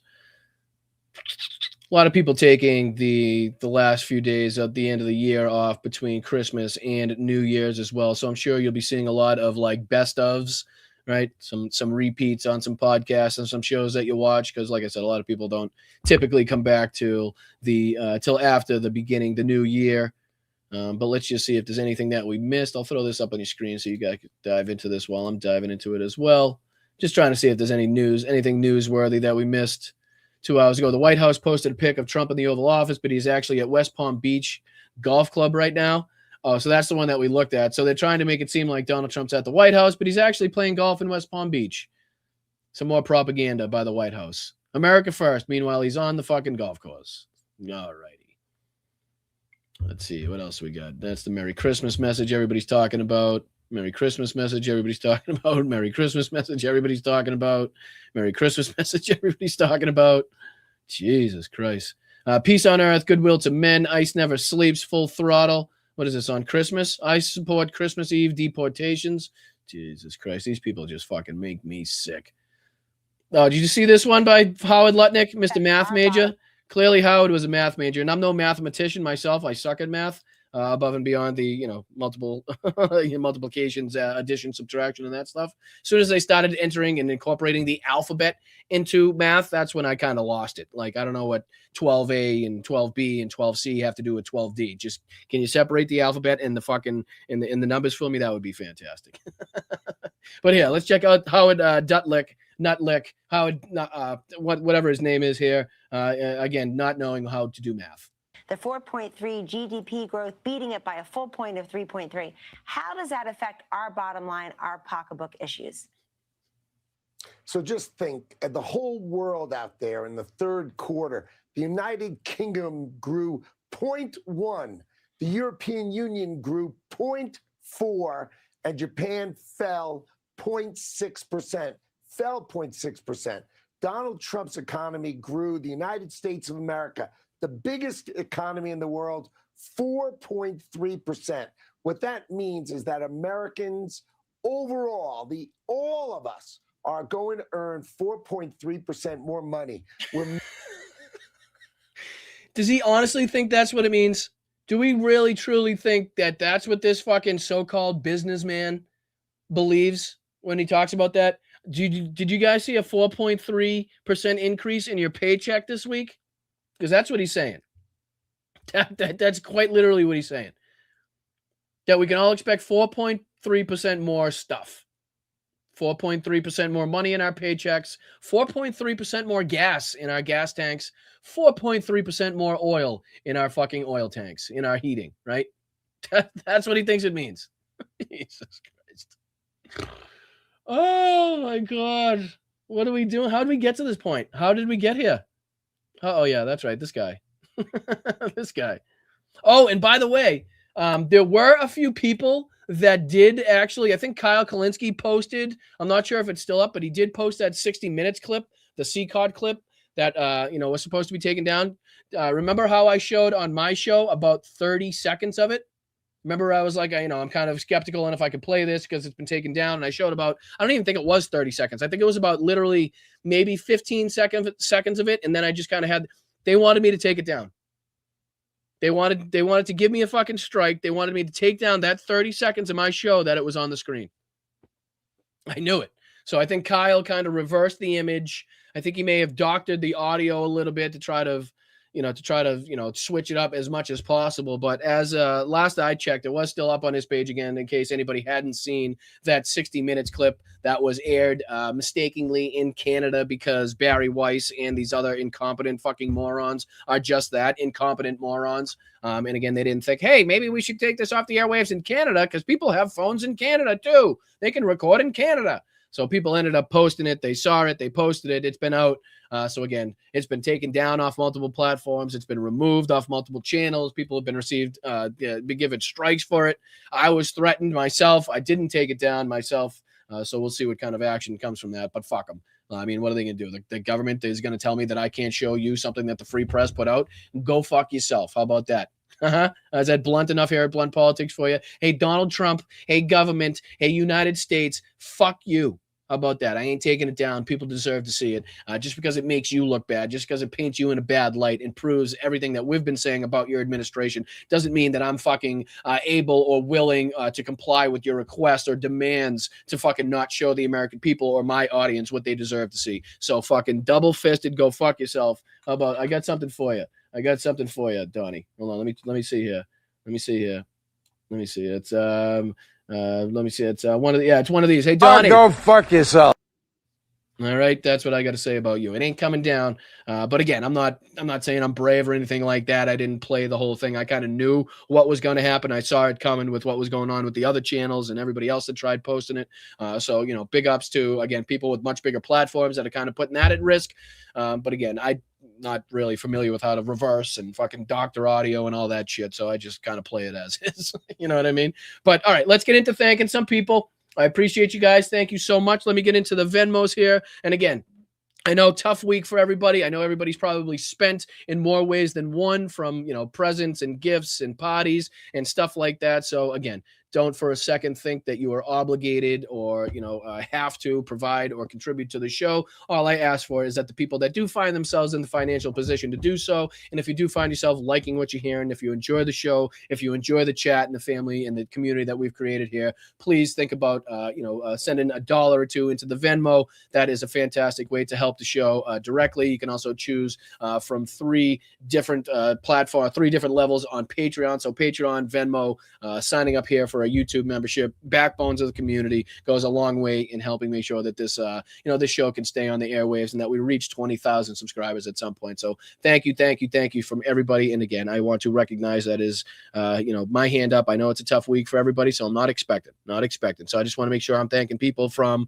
a couple days ago as well. So moms, Jenny Faye, Thomas and Victoria, Linda, Karen, Laurie, Dame, Bry, thank you so much. Michelle, Yakov, moms again, Teresa, Ricky, Claudia, and Jim. Thank you so much. And Nancy. Don't want to forget you guys. Thank you so much for everybody that's contributed over the last few days, over the last week. Like I said, I know everybody's kind of robbing pay to pay Paul and pinching pennies where they can pinch pennies. So again, no judgment passed. If you're in the financial position to continuously support independent media creators like myself, then please think about doing so. If not, like, share, subscribe, all free.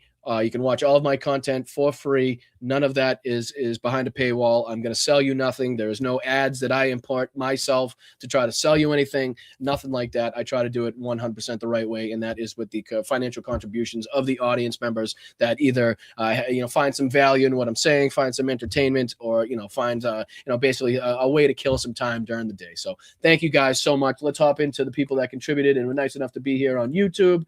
Thank you guys all so much. I really do appreciate it. Each and every one of you. I know we highlight everybody at the end of the show, but I just want to make sure, even if you're not, people that continuously contribute or ever have contributed like that, I just want to make sure that you know that you are appreciated and respected for watching shows like this. Even if you're not writing stuff in the chat and you're just watching behind the scenes and in the background, you mean a lot to this channel just as much as everybody else. So thank you for everything that you contribute. First and foremost, well, first off the bat, not so much foremost. Sorry, JD, don't want to make sure I don't want to put anybody else down. But thank you so much, JD, for the 10 gifted, dude. I really do appreciate you. Longtime member of the chat, huge contributor to this channel, and really, really is important to make sure that everybody else stays involved and contributing to the show by giving them memberships and not just sending in money. So I love it. Appreciate you, JD. Again, hope you had a fabulous week. Hope you have a wonderful, wonderful new year. Thank you so much for your contributions. I really do appreciate you, brother. B, what's up, B-man? What's up, dude? Good to see you, brother. Thank you so much for the 5. Yeah, he says, hey, B, keep on keeping on, brother. Holiday love and cheer to you and Mel. Let's go. I appreciate you, brother. Right back at you. Can't thank you enough for being here and fighting the way you do and have done for so long. A name that I certainly recognize from years and years past of fighting on the right side of history. So, Berkeley, my man, appreciate you. Thank you so much for being a valued contributor and a valued member of this community. So I appreciate you. Bicycle Mike. What's up, you handsome bastard? What's going on, my brother? I hope you're well. Merry Christmas to you, my friend. Thank you so much for the super chats. Thank you so much for reaching out and contributing to this show. We appreciate you so much. Another valued member of the community. We appreciate you, Mike, man. Thank you so much. Tracy. Thank you, Tracy, for becoming a new member. I appreciate you. Again, I think we're still, I have to check. I hope I'm not saying this and I've already passed this. It's something that, again, I'm not an analytics guy so much, but we are on our way to 1,000 members here on Blunt Politics as well. At the same time, simultaneously, we try to make our way to 20,000 subscribers. So if you could help in any one of those areas, it would be greatly appreciated. Tracy, thank you so much for signing up. Can't thank you enough. Thank you for fighting on the right side of history. It is very, very, very much appreciated. Same thing with I Smoke and I Know Things, one of the best names on this platform. Thank you for being here for 7 months. And Merry Christmas, Kwanzaa, Kwanzaa to you as well. I appreciate it. And again, anybody that celebrates Christmas, Hanukkah, Kwanzaa, any other holidays that I'm forgetting or leaving out, I do apologize. And even including people that don't celebrate anything and people that don't even like the holidays. You're all including in this, and well, I like to, respect and make sure that we're including everybody, and not everybody has the best time during the holiday season, and we need to be mindful of that as well. So I Smoke and I Know Things, right back at you, my friend, from everybody here, and from my family to yours, from the Blunt Politics family to yours. Happy Merry Christmas, Kwanzaa. That what you said. Appreciate it. Thank you, brother. And thank you, Michael. Appreciate you one more again for the $30.99 Australian. Very much appreciated. Happy birthday to you. I hope you have a wonderful day. I don't know, what do you guys do over there in Australia for Christmas? Is there a like holiday over there? What do you guys call it? I'm not sure. I don't want to sound too ignorant as far as holidays are concerned, but I know it's called different things in different areas of the world. So just a little curious if we can get some more information on that. But again, happy birthday. Hope you're having and do have a wonderful week with friends, family, loved ones. Try not to put down too many Fosters, because I know that's Australian for beer. I do know that. Fair dinkum. Appreciate you, brother. Hope you have a great day. We do appreciate you, man. Thank you. Oh, shit. Actually, did you see those videos that just came out of Australia this week about there was like a get together, a hammerhead sharks or a huge sharks. It was a pretty fucking cool sight to see. People even that live in Australia were amazed at the sight. So I'm not sure if you caught that, but we appreciate the wildlife in Australia, or at least I do. But thank you, Michael. Thank you, Mark, as well. Much more research and detail need to be known. Absolutely. If you're talking about Dan, the Dan gentleman. Let me get his name correct. It's Dan. Let me see here. Ferry. DANFERREE is the gentleman's name, if that's who you're referencing. And I do very much agree with what you're saying, Mark, and I do appreciate your contributions. That goes for Clara as well. Thanks, Brian. You give me a little hope. You guys need to keep resisting. Otherwise, your clown president will screw the world. Love and peace from the UK. Thank you very much, Clara, for your attention to detail, because you're spot on that one, and we do appreciate you watching from across the pond. Thank you for your friendship, thank you for your loyalty, and thank you for watching. Really do appreciate that. Let's see here. Chris Doug, thank you so much for being here for 5 months. Need to get this guy on a live stream. Well, that's what I mean. I'm just, it's easy to say, but to not have the resources, and again, even if you do make contact, for people to take you seriously with, what they look at as far as, the size of your channel type of thing, like that's a real thing. Like people just, as unfortunate as it is, the bigger the platform, the more people kind of respect or take you seriously, as stupid as that sounds, but that's just kind of the reality of the world that we live in. So that's why I'm trying to amplify this. Again, credit where credit is due to Bry for finding him right off the bat, and I'm doing what I can to try to amplify that message and try to get people who do have the resources, the time, the energy, the backing, whether it be a subscriber base or financially, to get in touch, get involved, get him on a show, sit down with him, find out what he knows, corroborate some of the information, see if we can deny some of the information, whatever it may be. Let's do the work, because obviously the DOJ and the FBI and this fucking current administration ain't going to do it. So it's going to be up to us if we're going to see justice in this case. So appreciate you. Thank you so much, Chris. Thank you so much, Kayla. Try copy paste to the remove. Yeah, I did on that one. It wasn't I'm not way ahead of you, but I did try that, and it wasn't a particular document where that was available. You can tell because when you go to copy on the documents that can be redacted through that method that we were talking about on this show, it goes right through the redaction, the black line. On this one, you can see it actually stops on either side of the redaction. So whoever redacted that particular document, that specific document, did do it correctly. Unfortunately, it was the one competent member of the FBI or the DOJ that actually took place in redacting these files, apparently. But Kayla, great idea. Thank you so much for the idea. I appreciate it. And again, if there's any other instances in which that specific routine and that specific action can be used, I'll be sure to, be right up on the articles, right up on the reporting, right up on the videos, whoever puts it out, and we'll get to it here on Blunt Politics. I promise you. So thank you, Kayla. I appreciate you. Thank you, Deb, for the 5 gifted memberships. Please make sure we're reaching out to Deb and thanking Deb for making sure people in the chat are staying involved. Thank you so much, Deb. Appreciate you as well. Hope you had a wonderful, wonderful Christmas. And then Luis, thank you, Luis. Appreciate that 20, brother. Very happy to see you. Excuse me as I die internally on screen. My apologies. Luis says, just got off work. Saw your blue sky about some asshole breaking your window. To help replace it, happy Kwanzaa and happy New Year to everybody. I hope the orange pinata motherfucker is out of office in 2026. Natural causes impeachment. Well, again, thank you on so many different levels. Thank you for your contribution to the channel. Thank you for your kind words about the incident from last night. 'Twas a drive-by fruiting. Again, I got Mrs. Doubt fired last night on Christmas. Never happened before. I don't think that's even an option in New England. Again, not too many people going to the store to buy oranges so they could throw at houses. I don't know where that started. Definitely an OC thing. But I appreciate you, brother. Thank you so much for the contributions. I appreciate you recognizing and seeing that message and reaching out, dude. I thank you a lot. Same thing to Bobby Slacks as well. Slacks, thank you so much for being here for 18 months. Really and truly. Can't thank you enough. Really appreciate you here as a member of Blunt Politics. Really appreciate you as a member of the Church of Bryantology. Which again, if you're a new member here, is just a kind of a joke, a play on the cult of Donald Trump that we like to fucking mock and make fun of. So I appreciate you. That's nothing that we take seriously here. I feel like I always have to reiterate that every time we say that, just in case anybody thinks we're serious. But love right back to you, Slacks. I appreciate you. Merry Christmas to you, my man. Alien Boy 5v7. What's up, my man? Thank you for the 5. It's absolutely shameful. Trump won't help Ukraine win Putin's war. Sorry, world. The U.S. is being run by an evil demon.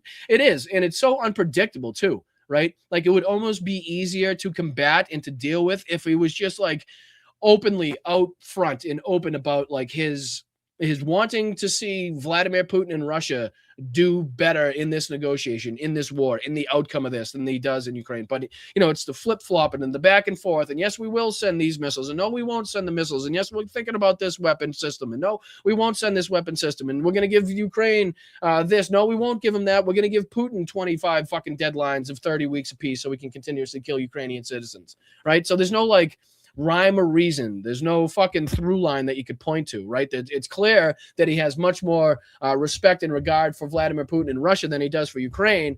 But again, there's no way to fucking pinpoint exactly what's going to come from, say, this upcoming meeting with Zelensky and Trump, right? There's just nobody really knows what's going to happen. Is he going to treat him like he did in the Oval Office? Is he going to, accept the peace plan that was supposedly done in cooperation with the United States?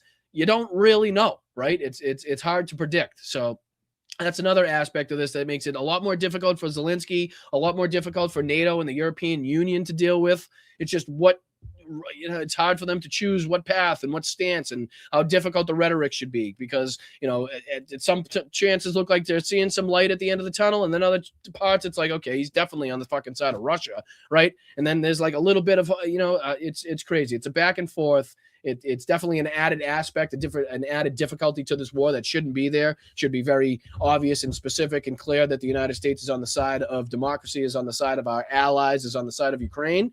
And that would make it a lot easier for the European Union and NATO and all these other countries to be like, okay, this is how we see it going. This is who the United States backs. And this is what we need to do, using that information that we have to go forward. And that's just not the information. That's not something that, again, NATO, the European Union, Ukraine has that they can deal with and run with because there's just no rhyme or reason to what Donald Trump or the the United States government is doing or implementing as far as peace talks, as far as policies, as far as pressure, right? As far as assistance. I mean, we've seen just how that's shifted since Donald Trump took over. Right, where Donald Trump loves to now brag that, we don't send weapons directly to Ukraine. They have to be bought by the European Union. They have to be bought by NATO, and then they have to be fucking given to Ukraine. So it's now an added, instead of point A to point B, it's now going point A to point B so it can go from B to C. So that's just an added point of difficulty. That's an added logistical fucking nightmare dealing with it. So these little aspects of things that we don't really kind of take into account or think about all the time are being made much more difficult, exponentially so, by Donald Trump's action or inaction in this circumstance. So, Alien Boy, appreciate you, brother. Thank you so much for your contribution. You're 100% right, and we appreciate you being here.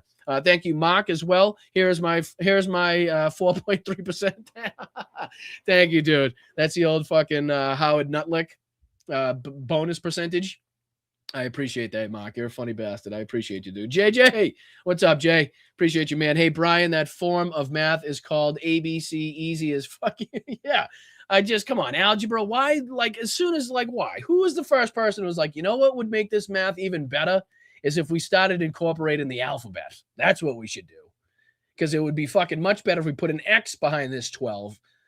Right? It's like, what the fuck are you doing? What are we doing here? When are we using that? I know specific jobs and careers probably have a lot of use for it. Me, not so much. Even as a plumber. Never really had too much use for it. But anyway, I appreciate you, JJ. Thank you so much. I appreciate the $10 contribution. Great to see you, my friend. Hope you had a wonderful holidays and Happy New Year, just in case. I appreciate you, man. Let's see here. Michael says, I teach math, Brian, and I have taught my year 5S algebra. I'm sure I could teach you to. Fuck, man. There's always somebody willing to help. Which forces me to show you how stupid I am in regards to algebra. So that's step one that I have to get through. That wall that I have to knock down is, okay, do I have the balls to show Michael Norrish how absolutely fucking demented and stupid I am when it comes to algebra? I kick ass in fucking times tables and addition, subtraction. Can't fuck with it there.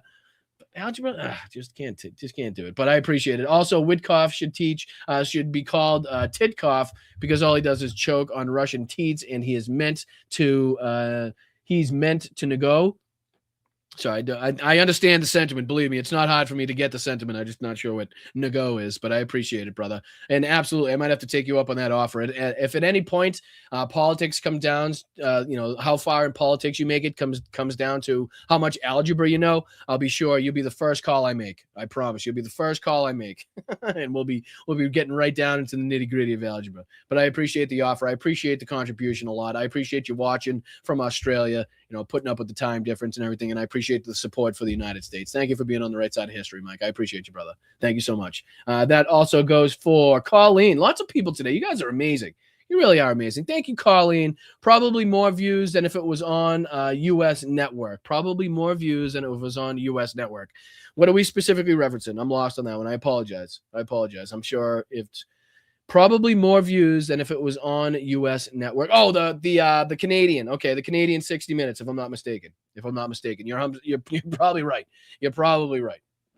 You're probably right, especially with the way that the free press has gone downhill in the United States and the way that people have certainly moved on from getting the majority of their information from, again, one mainstream media news source. A lot of people now, like you guys, watching more free and independent creators coming up with this news, so you can get, the actual information before it gets filtered through this propagandistic bullshit rhetoric style, agenda-based nonsense that the fucking mainstream media corporations have now. A lot of people doing more shit like this, watching more of, people like, me, Hal, Kyle Kalinske, whatever it may be, Jesse Dollamore, Midas Touch, all of these fucking people. And that's how more and more people are getting news and information, right? So again, you can see this, you can see the through line, you can see the pattern changing. So you're probably 100% right, Colleen, and I appreciate you. And that goes for little old Mimi. Thank you, Mimi. Thank you so much for the $20 super sticker. I appreciate that. I really do, Mimi. And thank you so much for watching the show. Thank you for being on the right side of history. Thank you for your contributions. We really do appreciate you. Happy holidays, Merry Christmas, Happy Hanukkah, whatever it is that you celebrate. Even if you don't, we hope you have a wonderful week. Thank you so much. And that goes for JD again. Thank you so much for the $5 super sticker, brother. Very much appreciated. And then to round it out today is going to be Colleen once again with another 10. Thank you so much. Colleen says, vacuum packing leftover ham to share while listening. Oh, man, that's a very post-Christmas activity while podcasting, right? I'm sure you're not the only one. I can almost guarantee that you are not the only one vacuum packing some fucking leftovers while listening and consuming podcasts today. I can guarantee. So I appreciate you, Colleen. Thank you for doing the double duties, double dipping there.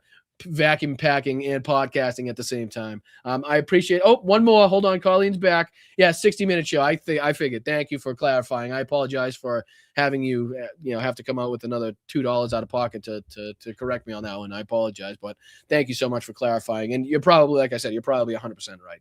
But again, like I said, last I checked, it was still up on Kyle's channel. It was mirrored and like kind of reversed, and the audio was played with a little bit. But you can definitely get all of the details and information that the Trump administration did not want you to see and continues to not want you to see by watching it on, again, any one of the platforms or channels that you can find it on, wherever it may be. So thank you so much. And Michael's back again. I'm never getting out of here. You guys are great. You guys are great. The word was negotiate, but ran out of words. Okay, gotcha. Appreciate you. And again, sorry to make you guys have to clarify with another chat. Not what I was aiming for on that one, but I appreciate you. I appreciate you clarifying. Let's go back.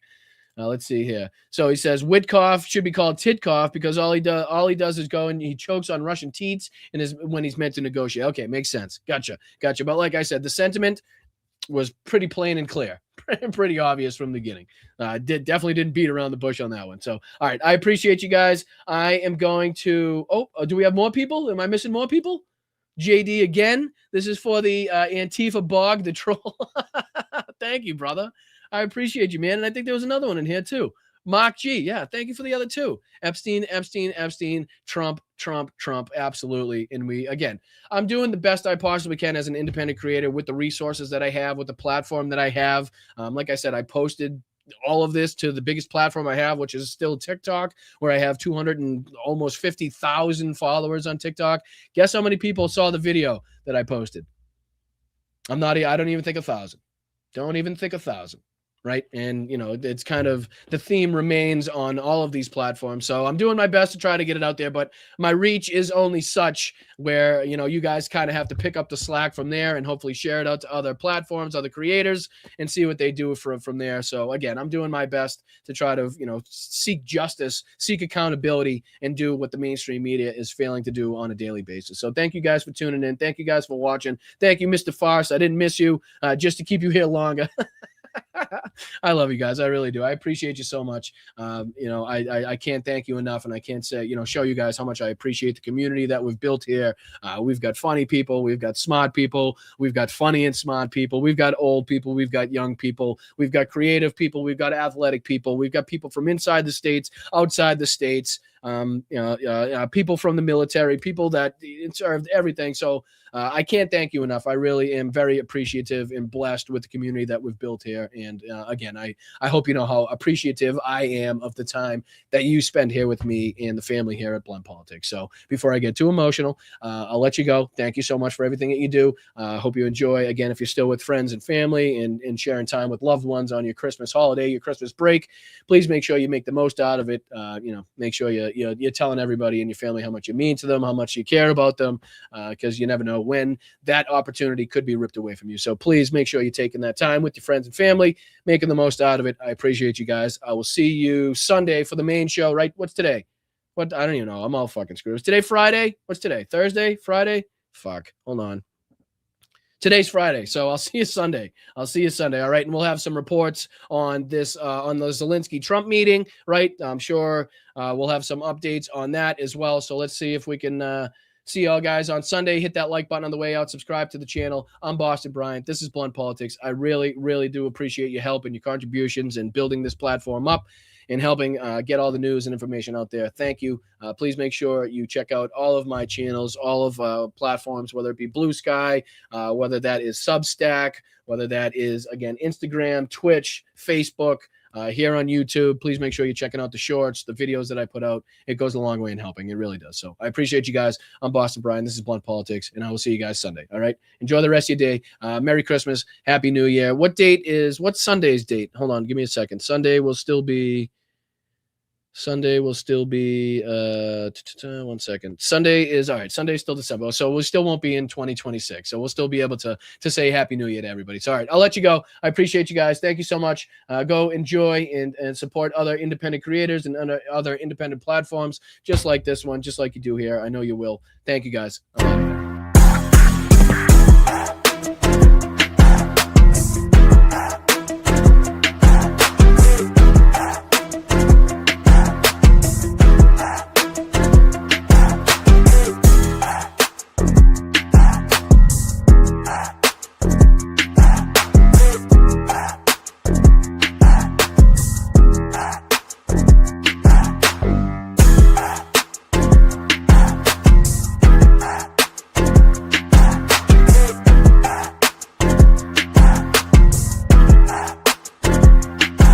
Benny Loco, thank you so much for your contributions.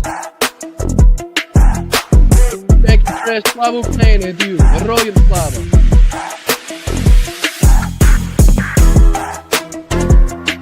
Who's that? We got Trolley? Trolley.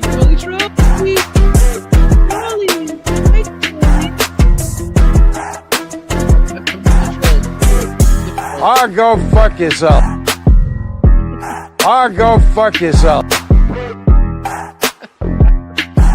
Because we all know if you bent over, all we would see is one big vagina.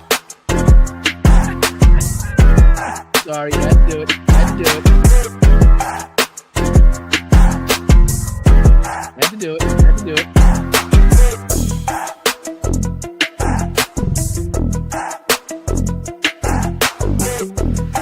Thank you, Benny. We very much appreciate you and everything that you do. We really do. Thank you so much. Thank you, Andrew. Right back at you, buddy. Thank you, Sabrina. Thank you, Mimi. Thank you, Gamer. Thank you all very much. Thank you, Yakov. Thank you, Adam. Thank you to all the mods. Thank you to Tim, Tanya, all of you guys. I really do appreciate it. Adam, Kara, Mark. Thank you for all of your contributions. Thank you for your help. We have built here. It's only with the help of you guys that we've been able to do that. Big shout out to the mods. Every single one of you. Rock fan, Rock, all of you guys. Thank you.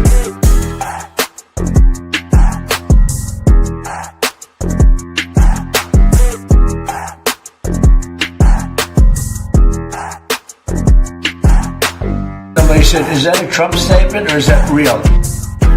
The kidney has a very special place in the heart.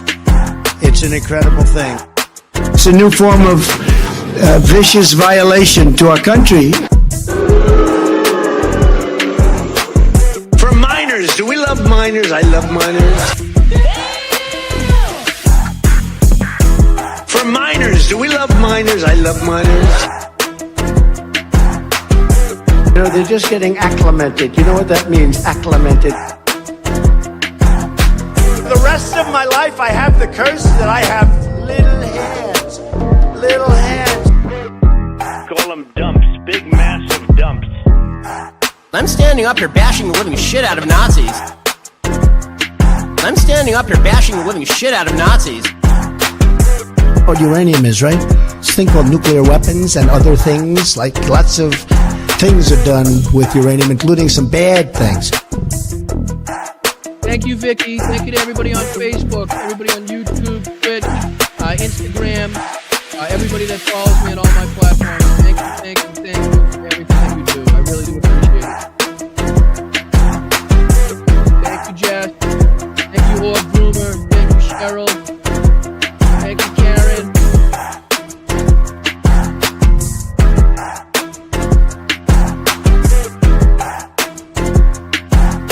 All right, I'll see you guys Sunday. Peace out. Slava Ukraine. Heroyam. Fuck out. Free Palestine. Fuck Donald Trump. I'm out. Yes, of course, hence the name. Movement, it moves a certain distance, and it stops, you see. A revolution gets its name by always coming back around in your face. You tried to kill me, you son of a bitch. So welcome to the revolution. The big, fat, sloppy United States.